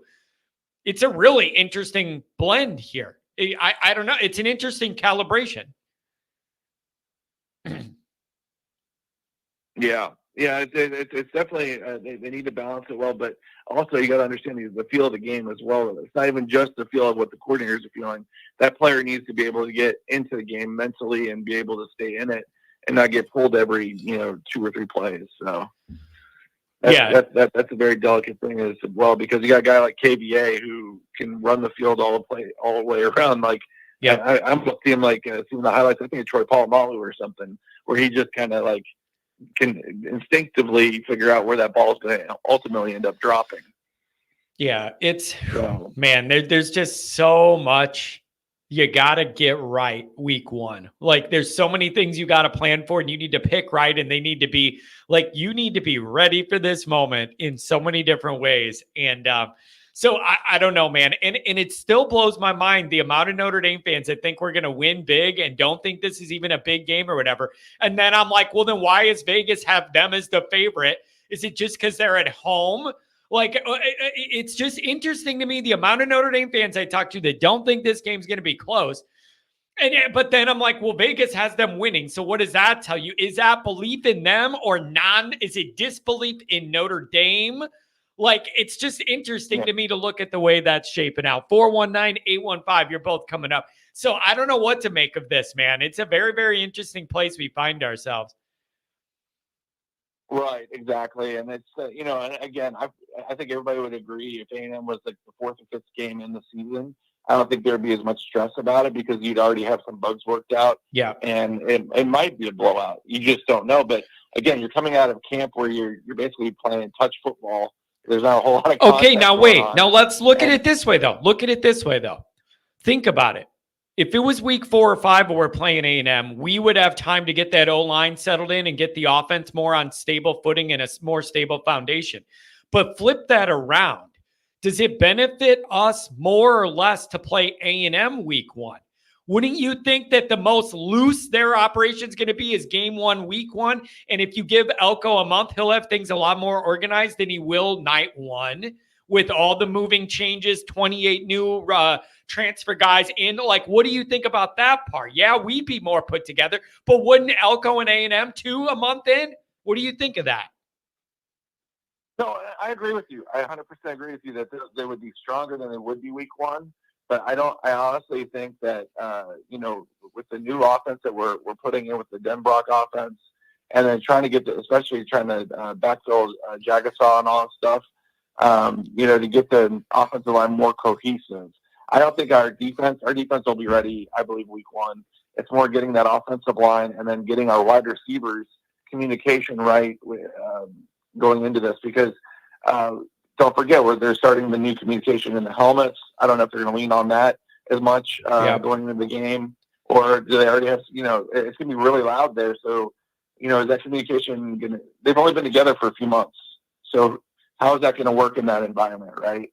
And then also, obviously, nerves are going to get into these wide receivers as well with the loudness around them, because especially if you're the outside wide receiver, you're hoping that the signals are coming in clear. Otherwise, you're just going to be running a slant route or a post route and hope that he sees you. So yeah, it's man, I can't be the only one. I'm playing all these scenarios out in my mind. What if we start this way? What do I envision this looking like? What is that going to look like? What do I want Denbrock to do early with the first couple of offensive series? What do I expect our defense to look like right out of the gate? Just how loud and sweaty is it down there? Like, I am playing all of these scenarios in my brain, 17 days, and it's going to be here, man. Anything else? Thanks for giving me a call today, Touch and Base. It's been a while. I appreciate you didn't forget about me. Thank you. No, I would never forget about you. And just one last thing on the recruiting too, I wanted to touch on. I think there's a reason why Deuce hasn't committed yet, because I think he wants to see the product on the field, and I think that's what makes Auburn nervous, is to see what's going on. And I wish Deuce would even realize too, he was not Auburn's. That wasn't Auburn's first choice. Auburn tried to get the guy out of California. Yeah, that fell through, and Deuce was the backup, right? And he has to realize that Deuce was always number one the last couple of years that we've talked with him. So I hope he sees through all that and makes the right decision. I hope that things don't get ugly. I saw that same video you did on Ivan Taylor. That's unfortunate. I wish our fans wouldn't come after these kids just because they, signed somewhere else. I was disappointed like everybody else, but, there's no right to go after these kids. So, man, it was so disappointing. It seemed like he was offended. We were recruiting other good players for that position. It really rubs me the wrong way. Like, literally, that's what I heard, is that he was like turned off because we were trying to recruit other good guys to help make the team better back there. Like, dude, maybe you are a good Michigan fit then. Like, God bless you, because I just can't understand being that good of a prospect and not wanting to compete at that level. Rubs me the wrong way. So then but it's also very, very frustrating to lose according to Rivals, he was technically our highest star rated guy. You lose him to Michigan, no matter what the circumstances are, it's going to hurt. I don't love it. No, I agree. It was terrible. But another thing, as recruiting as a whole, as our predecessor had, we're shopping in a different aisle now, and we have to understand that there's going to be ups and downs when you're going through these 4- and 5-star recruits, because everybody's getting wined and dined, and especially now with the scholarships increasing to 105, in the upcoming years, it's going to get harder and harder to keep these recruits and keep them on board with you throughout the whole recruiting cycle. So it'll be interesting to see, because I know, and I'm not sure if you've touched on it in the past, but that there's going to be another signing period that they're talking about doing, that's going to be in the summertime. Yeah. So, oh man, I think it got voted down. I think I remember that at the coaches meetings or whatever, I think they voted that down for this time around. The SEC, somebody had a really strong argument against it, and for some reason, I think the coaches turned that down. I don't quote me on that, but I think they called timeout on moving that up because they got some pushback. But yeah, I don't know, man. It was going to be a class of 2026, I believe, that they were going to start it if they were going to do it. It wasn't going to be this class. Yeah. It was going to be 2026. But overall, we just need to, I understand we don't want the RKGs. We don't want any of those other, because before it was easy because we were doing 2, 3-star and every day. Oh, yeah. 4-star. And those guys want to be in Notre Dame. They're just not good enough at football. They love Notre Dame. I need a balance, man. Really, loves Notre Dame, would never leave, but not good at football is not a good balance. I need a little of both, okay? Exactly. So, but I'll leave you with this. Say a prayer for me. I did get my tickets yesterday for the A&M game, so I'm down in the horrible corner of the end zone. So God bless you. It's gonna be a hostile environment. I was gonna ask you. I saw this phone number. Looks like it's in the text, like maybe Houston area or something by the area code. I was gonna ask you. You getting a little heat down there? What's the deal? Like literal heat and game heat. I mean literal heat and the game heat. Both kinds of heats. Yeah, the heat that I get down here all the time, because I open up my garage, I have all my Notre Dame flags out. I got all, and then, you got the Longhorn fans and the Aggie fans give me crap all the time about, when have we been relevant? And I'm like, we're the first game of the season, you got game day there. They're not at your game. Yeah. So, oh man, it's going to be interesting, but good luck, man. Give me a call before the game, though. Let's reconnect before your trip, and then you got to hold it down for us. You're going to be severely outnumbered, and you need to do the best you can in that stadium, and keep your head on a swivel. If you got any of them white overall guys near you, keep your head on a swivel. I don't trust them, okay? Yeah, and I'll try to take the pictures, and I'll send it to you in your email. I appreciate it, man. Thanks a lot. Have a good day. It's good touching base again after all these months. Thank you. 419-815 coming up. Look at this. This is interesting. Ricky Haynes. I don't know why I'm saying it that way. It's just the way that name reads in my head when I see Ricky Haynes. My art issues are getting bad because of Notre Dame. LOL. I got news for you, Ricky Haynes. This is the perfect program for that kind of issue. I am historically known for bringing down people's blood pressure. I like to run this show very calmly, logically, and we just think about Notre Dame football, and we talk about it in a very, very calm manner where no one gets upset, nobody's blood pressure goes up, and it's very, very healthy for your blood pressure. So, Ricky Haynes, you're in the right spot. And I knew a Rick Haynes, too, by the way. Maybe that's you on a ghost account or something, but he's no longer living. So if it's him, he's writing from the grave. Rick Haynes. I just like saying it. Tom S. says, I'm going down for the game. My boy Kevin and I, we stopped by our tailgate last year, John. We're pumped. I love that, man. I love everybody coming by the old tailgate. Biggest one yet coming that's the idea, man. The idea here is every time I have a tailgate, I want it to be bigger than the one before it. I want to know this is growing, building momentum. I want to be known as the party place. We want to be the party people.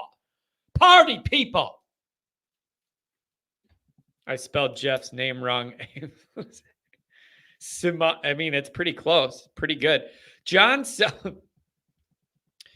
selling always Irish heart pacemakers and gives discounts on funerals. Yeah, welcome to the Always Irish Funeral Show. Oh, 419, you're up on the line. Make it fine. What's going on? Hey, what's going on? I missed the first few minutes today, but I did see that Pigskin Pete lost his dad. So thoughts and prayers. Yeah, and I did see that. I did see that too. And also, and again, Mark, I'm going to mention Pigskin Pete is one of the first people that really put me on YouTube. Like when I was first started to grow a little bit and started to gain a little momentum, he was one of the first guys that said, come on the air on my show and talk about Notre Dame and Clemson and whatever. And he was the first person in the space that kind of put me on, and I will always appreciate him for that. I consider him a close friend and a really, really good guy. Good family guy, good head on his shoulders, really good dude. Yeah. Yeah, I just saw that, and let it be a reminder, if you still have your dad and have that Notre Dame bond, don't take it for granted watching these games this year, especially this upcoming season. Yeah, there's still plenty love- of times for you to share misery with your dad if you're both still alive before Yeah. one of you dies Yeah. watching the game. Like, you embrace the misery together as often as you can. But it's funny because I lost my dad before 2020, and they won those first 10 games, and the whole time I'm like, you got to be kidding me. Yeah. Like, he missed this. We're all long-suffering fans, and they ended up losing the last 2 games. So Yeah. So, but a really good message by you to Pigskin there. A really good dude, good family man. And he actually has respect for Notre Dame too. Grandfather went to Notre Dame, so he does have a Notre Dame connection and does respect kind of what we're about there. And so that's right. That's kind of nice. Oh, somebody's got a version 2 of the Always Irish bingo card. Go ahead, Jay Carr. Go ahead and email it to me, and I'll print it out, and then we'll have 2 bingo cards going at it. And we'll go, Ricky Haynes says, we're ND, Ricky Haynes. I'm always going to say it that way. We're ND, I'm Ricky Haynes. I love it. Sounds like a tag team partner in the 80s. That's what that name sounds like to me. A wrestling tag team partner in the 80s. Oh, yeah. We're ND, Ricky Haynes. Anyways, Mark, what else are you thinking, man? 17 days. I need answers to the questions. I need answers to the questions, and there just are none right now. There are none. Yeah, I saw on one of your videos in the YouTube comments, somebody was saying something about how we're always focused on the past, and instead of where we are, like right at this moment, the past like a wet blanket. We're always worried about the future and recruiting, and instead of just focusing on the here and now, and it kind of made me think about my perspective and this upcoming season, and instead of being like hesitant to be excited because we're so used to what we're used to, and like 17 days till kickoff, and we should be favored in every game, and we're better than everybody. Losing to A&M week 1 is one of those inexcusable losses, and I'm just like,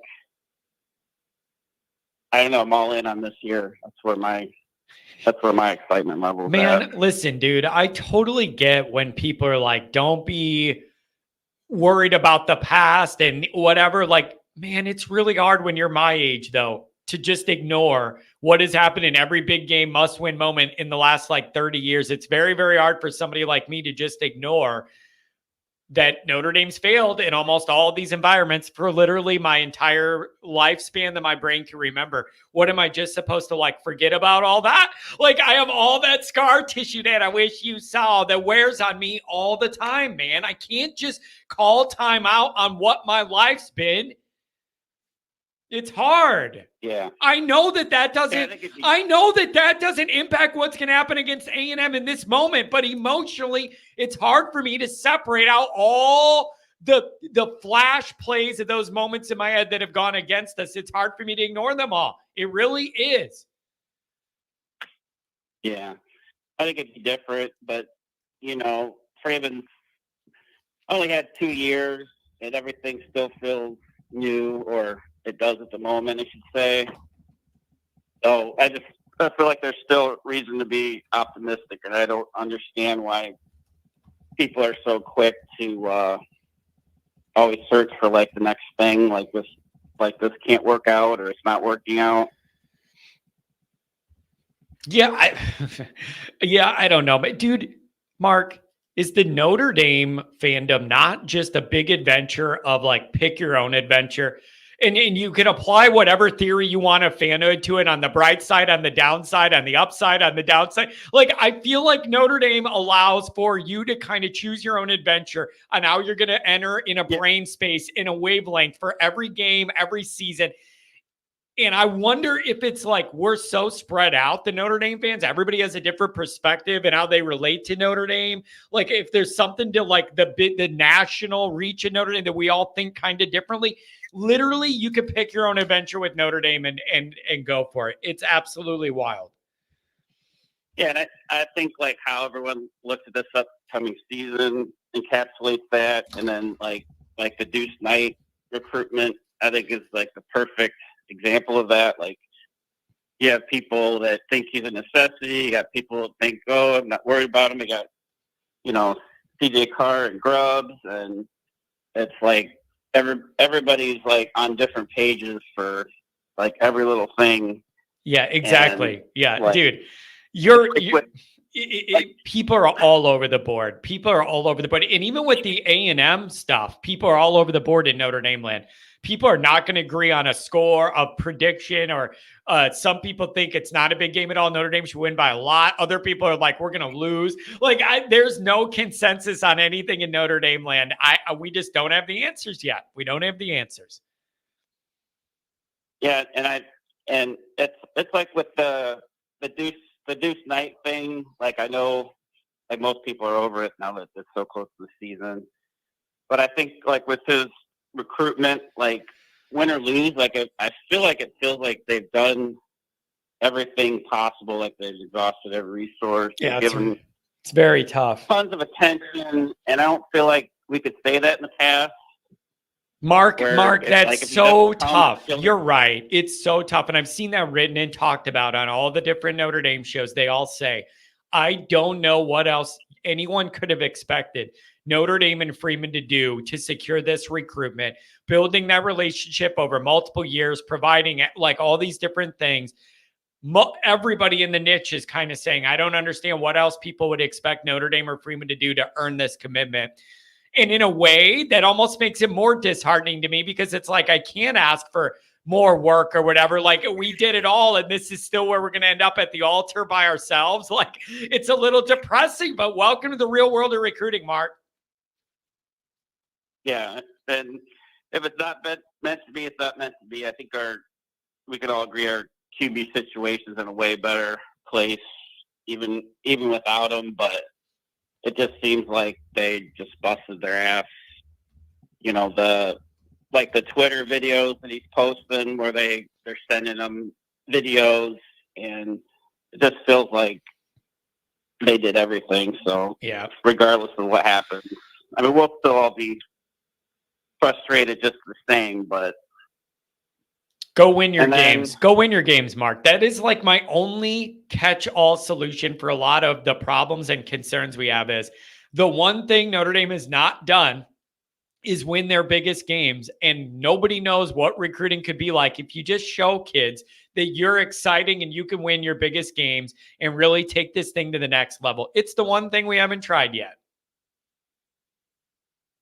Yep. And then lastly, that's probably all I got, but Final Four bus, that tailgate, that's going to be like, if we lose week 1, that's going to be like one of those lunches after the funeral where everyone's showing up with the brave face, trying to support each other. So. Dude, my dad was talking about that. I was talking to him about some of the tailgate plans. And my dad was like, dude, I just hope we're undefeated. He's like, the vibe's going to be so good if we're undefeated. He's like, everybody's going to be in such a good mood to party and everything. He's like, we just needed to be undefeated for this tailgate. And then I said, hey, people might drink more if we lose week 1. And he's like, yeah, but I don't know if that's good or bad either. We're going to have a bunch of angry Irish drunks at the tailgate. Like, but it's just, can we just get by week 1 and we'll be in a good spot? Mark, thanks for giving me a call on a Wednesday. I appreciate you as always, bro. Yep. Enjoying the Sports Illustrated articles. Oh, thanks. Taking my call. Thanks a lot, Mark. I like writing them, and I've been off to the races, you guys. I'm averaging 3 to 4 articles a day. Like I am literally pumping out. I believe the average is 3 to 4 articles a day, and it's just Notre Dame idea triggers in my brain. Write it down, type it out. Like it's just these Notre Dame idea. I'll be driving around town. Oh, Notre Dame idea. Better write that down. 815-724 coming up. Look at this guy. Look at this guy. Jack Sacco, the one and only, the famous producer, the famous composer, the Pulitzer Prize nominated speaker. This guy does it all. John, I'm at the airport waiting for my next flight. Just checking in to say hello and go Irish. God bless you, Jack Sacco. I've never met anybody like Jack Sacco. He's a master of many things. Many people aren't even good at one thing. Jack's good at like 10 things. It's unbelievable. Very, very impressive person. I enjoyed our trip to Notre Dame we took a couple weeks ago. It was great fun.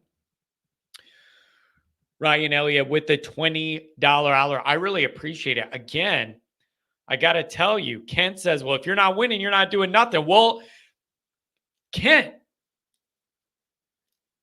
it's unbelievable to me, the amount of people that will debate and discuss Notre Dame recruiting and the problems that exist with it or whatever we need to do. How do you do better to secure more guys, whatever, blah, blah, blah, blah, blah. It's amazing how many of those articles and podcasts I go through where the number one thing mentioned isn't win your biggest games on the field in the season you're in to turn this all around. Instead of lowering academics, changing the weather in South Bend, importing better looking co-eds, making sure we do pay for play. Like everybody talks about all those stuff and the academics and the test scores and everything. The number one easiest path to fixing all this is to win your biggest games. It is the tide that raises all Irish ships. I don't know why I started to sound like an Italian of making a dinner of pasta. Win your biggest games, raise all the ships. Here's the other thing that somebody wrote that I got to complain about. And then we're going to wrap it up with an A15 and a 724, I promise. Somebody put in this stupid chat about loaded fries. Are you outside of your mind? Here's the problem. Wait a minute, coach, oh boy, I don't like no loaded fries. How do I get it? How do I get it? Crawdad on the top of the fry, mix it in the cheese with the chili and the cheese, and I mix the crawdad in there, my loaded fries. Damn it, I'm up and talk about loaded fries. Here's the thing. The concept of these loaded fries, this applies to nachos too. I think you're a lunatic psycho if you're one of these people that's like, yeah, bro, give me loaded fries. What that means is you're getting a pile of fries and then you're letting them dump arbitrarily all the crap right on them. And then what that means is you have some of the fries that have everything on them, a bunch of chili, a bunch of cheese, a bunch of crap. And then you have other fries underneath that don't got nothing. They're naked. They got nothing. And so then some of the fries that get all this crap dumped on them are all soggy and melty. Ugh.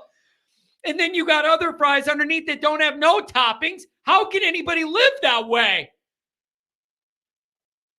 How can anybody live that way with those kind of inconsistencies?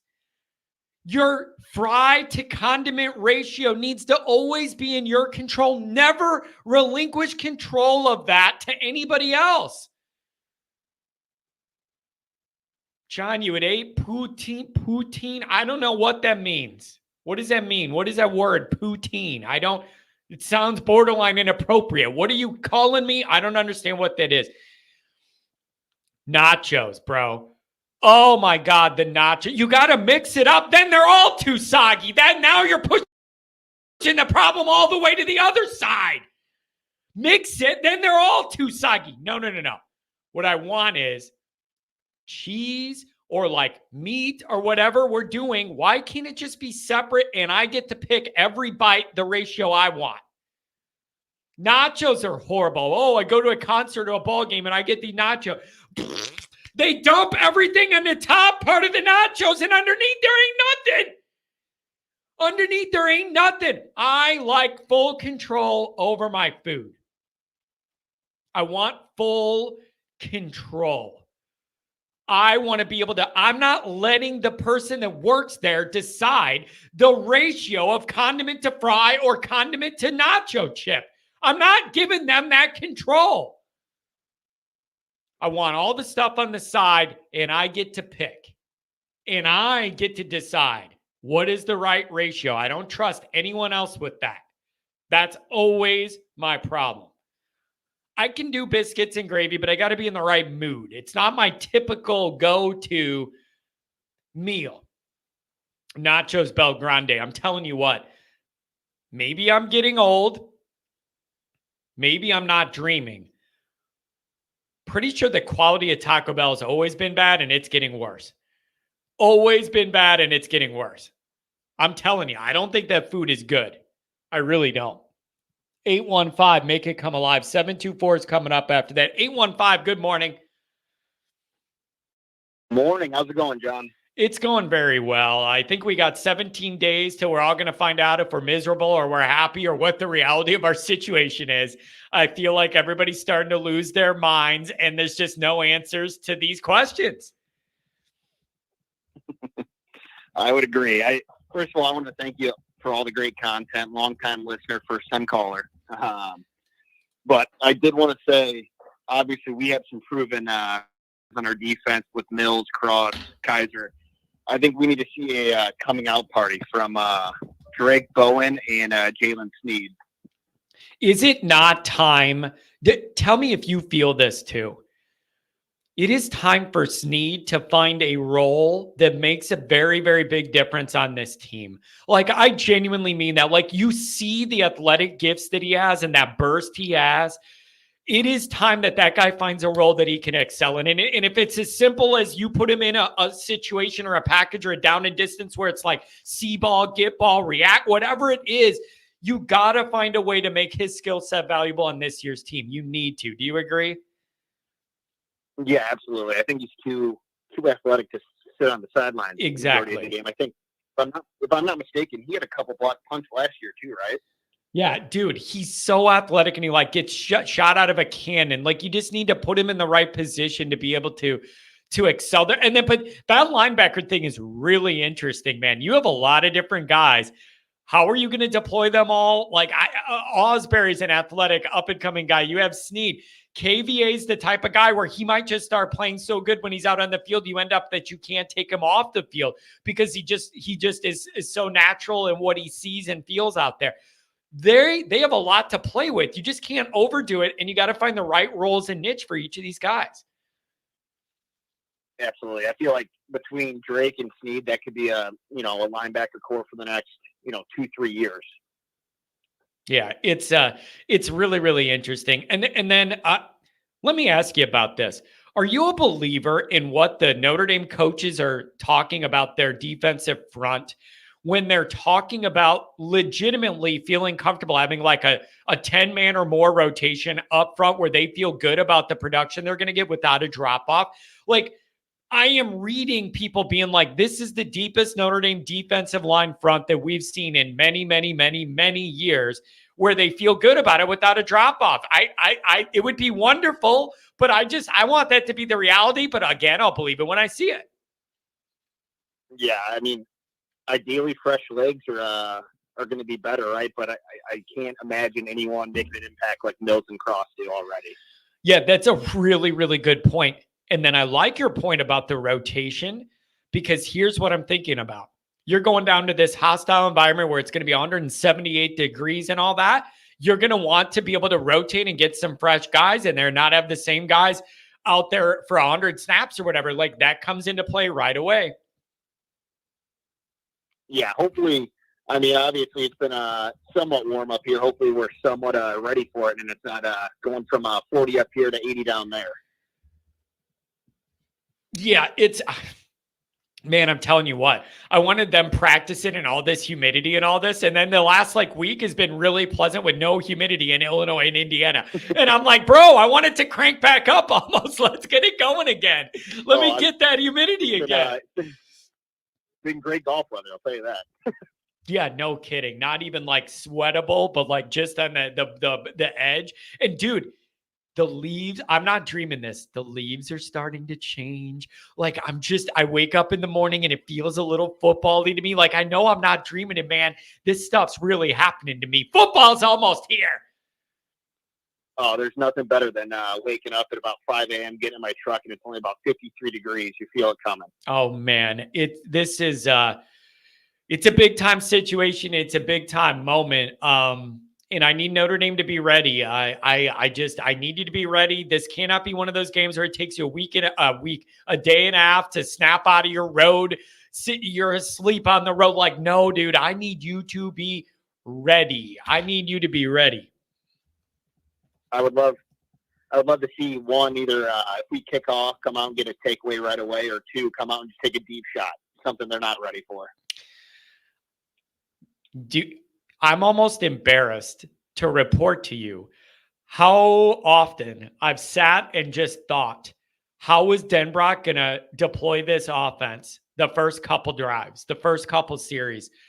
I'm genuinely racking my brain. I do not have an answer of like all the different ways he could open up this offense. Are they going to be conservative and try and establish the run? Is he going to try and get behind A&M early to prove a point?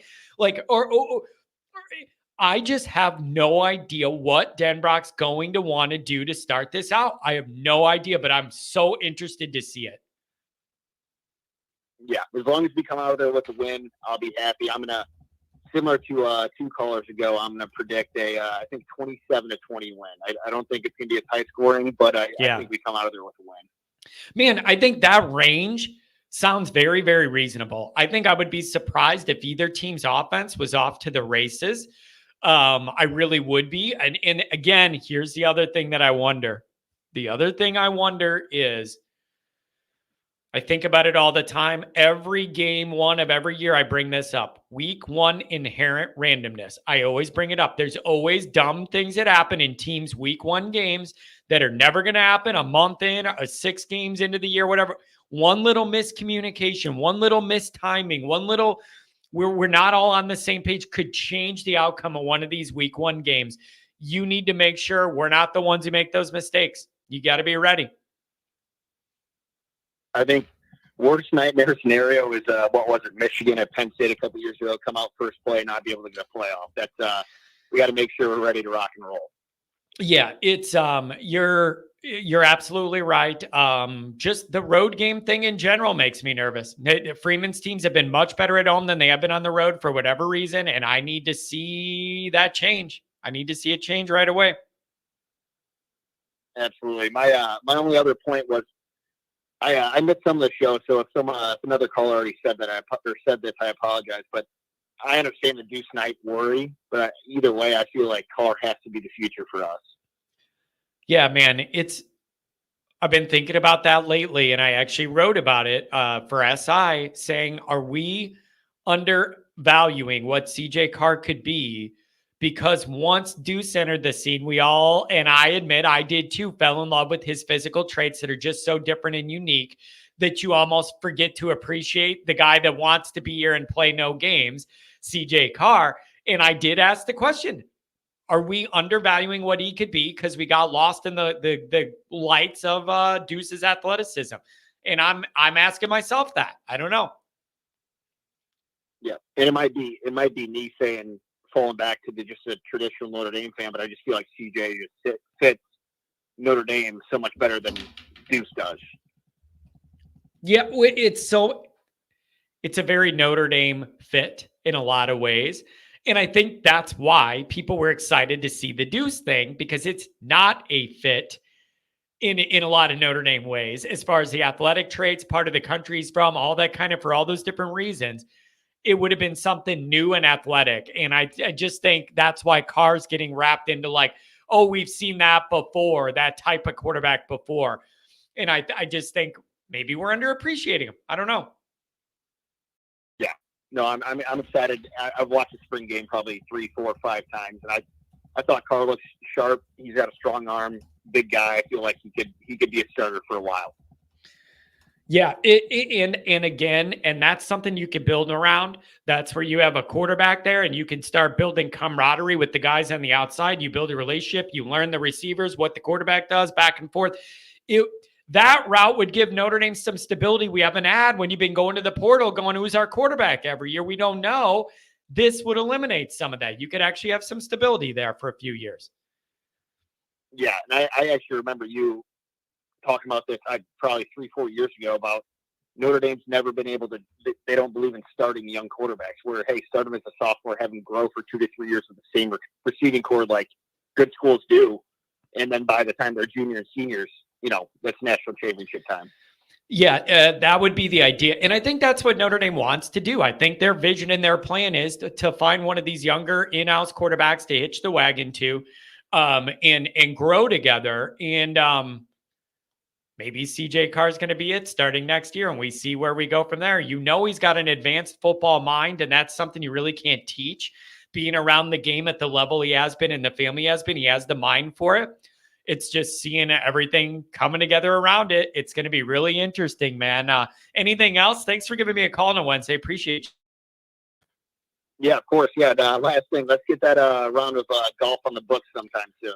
Telling you, man, if you're threatening me with the country club, I like that. And September's a beautiful time to get out there too. I'll get back to you on DM, and we'll see if we can do it before the weather gets cold. Thanks for the invite. Of course. Yeah. Have a good one again.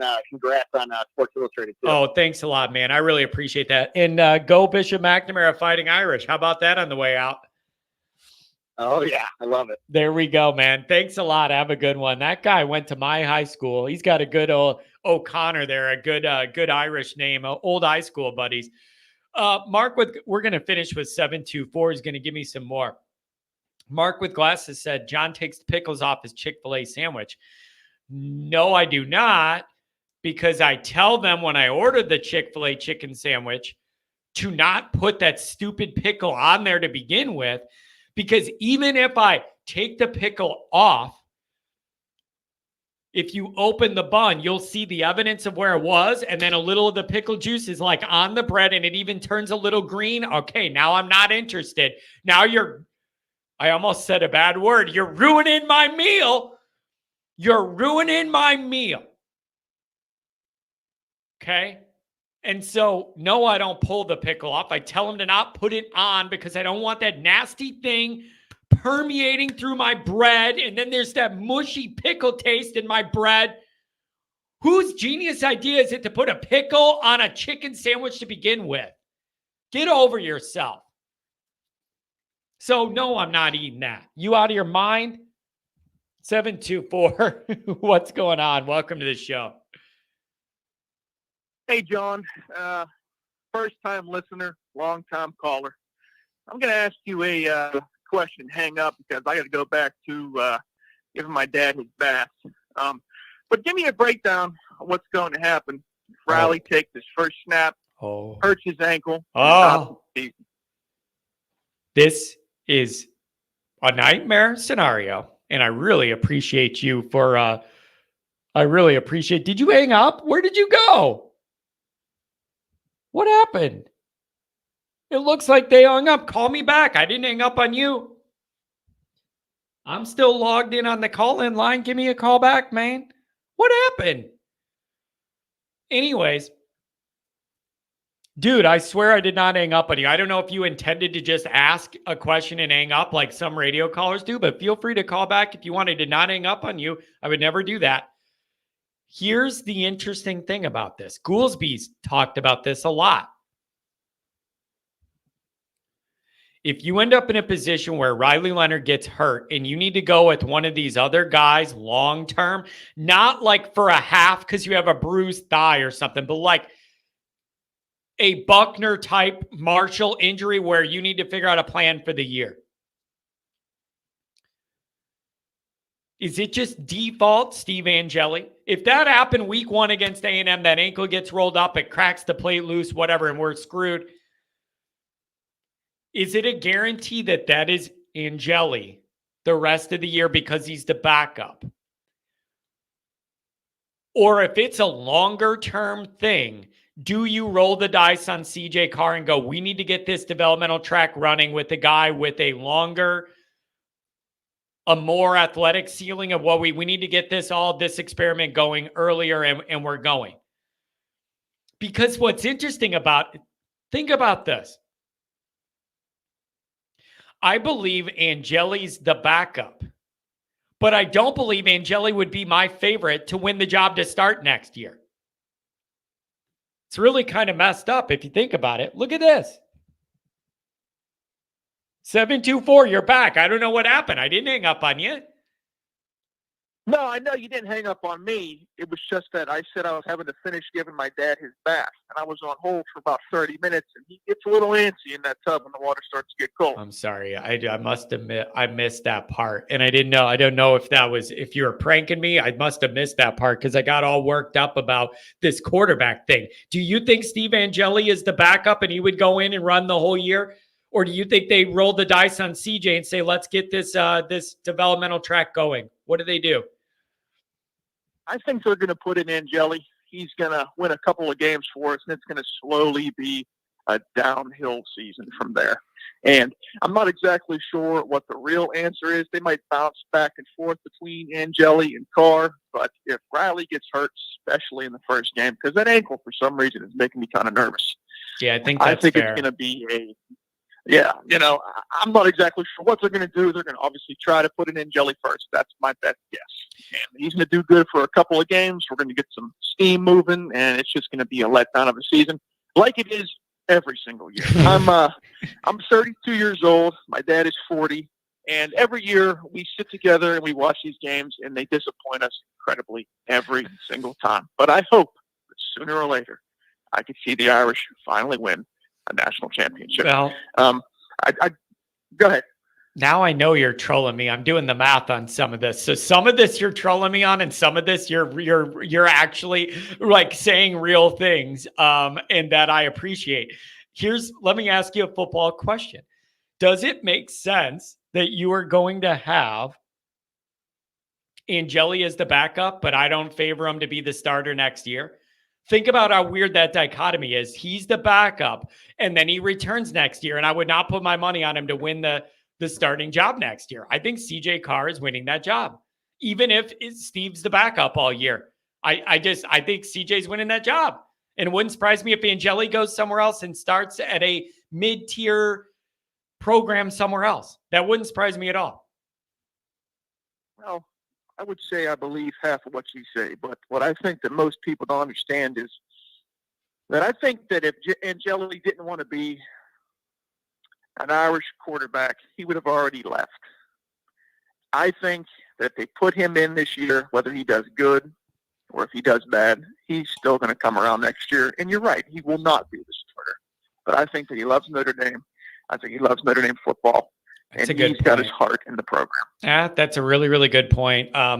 Same thing being told about like Minchie when the last time people asked about where does Minchie fall in all this and what does he think about all this? And it was like, he loves Notre Dame and wants to be there and likes his coaches and wants to be there. So, I mean, it's hard for me to argue with that. Isn't that what you want from these guys? So it seems like right now, all those guys are bought in. I couldn't agree more, John. But hey, man, I gotta get back to my dad. You know, Hey, sitting in that cold tub right now. I got some headphones on him. Dog time. do what you got to do. Hey, thanks for the call. Really appreciate it. Do what you do there. Have a good one. I know he's trolling me a little bit when he said he was what? He said he was 35 and his dad was 40 or whatever. But it's hard for me to just. I was having trouble deciding how much I was getting trolled and how much of it was real. And I didn't know if he was joking with the like, I got to help my dad in the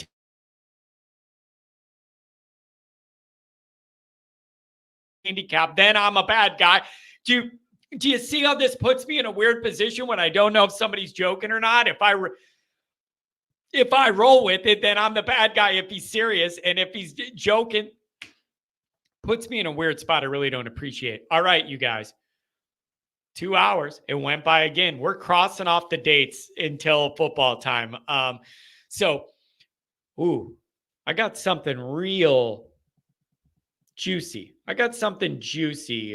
Coming for you guys. I think tomorrow I'm going to release as the standalone video, and then we'll be back Friday. And then, of course, my plan is to do the Saturday night show as well. So yeah, we could do a new bingo card reveal for Friday, and we'll compare it to the first one, and we'll see which one we like better, and we'll see how many bingos we could get. And I'm going to go eat myself some loaded fries with a bunch of crap dumped all on the top 3 fries, and everything else has nothing. It's just horribly incongruent, and I can't make it make sense. Thank you, people calling me. Thank you for the donations. Thank you for the chats. Thank you for all of it. Thanks for being here. We'll see you guys.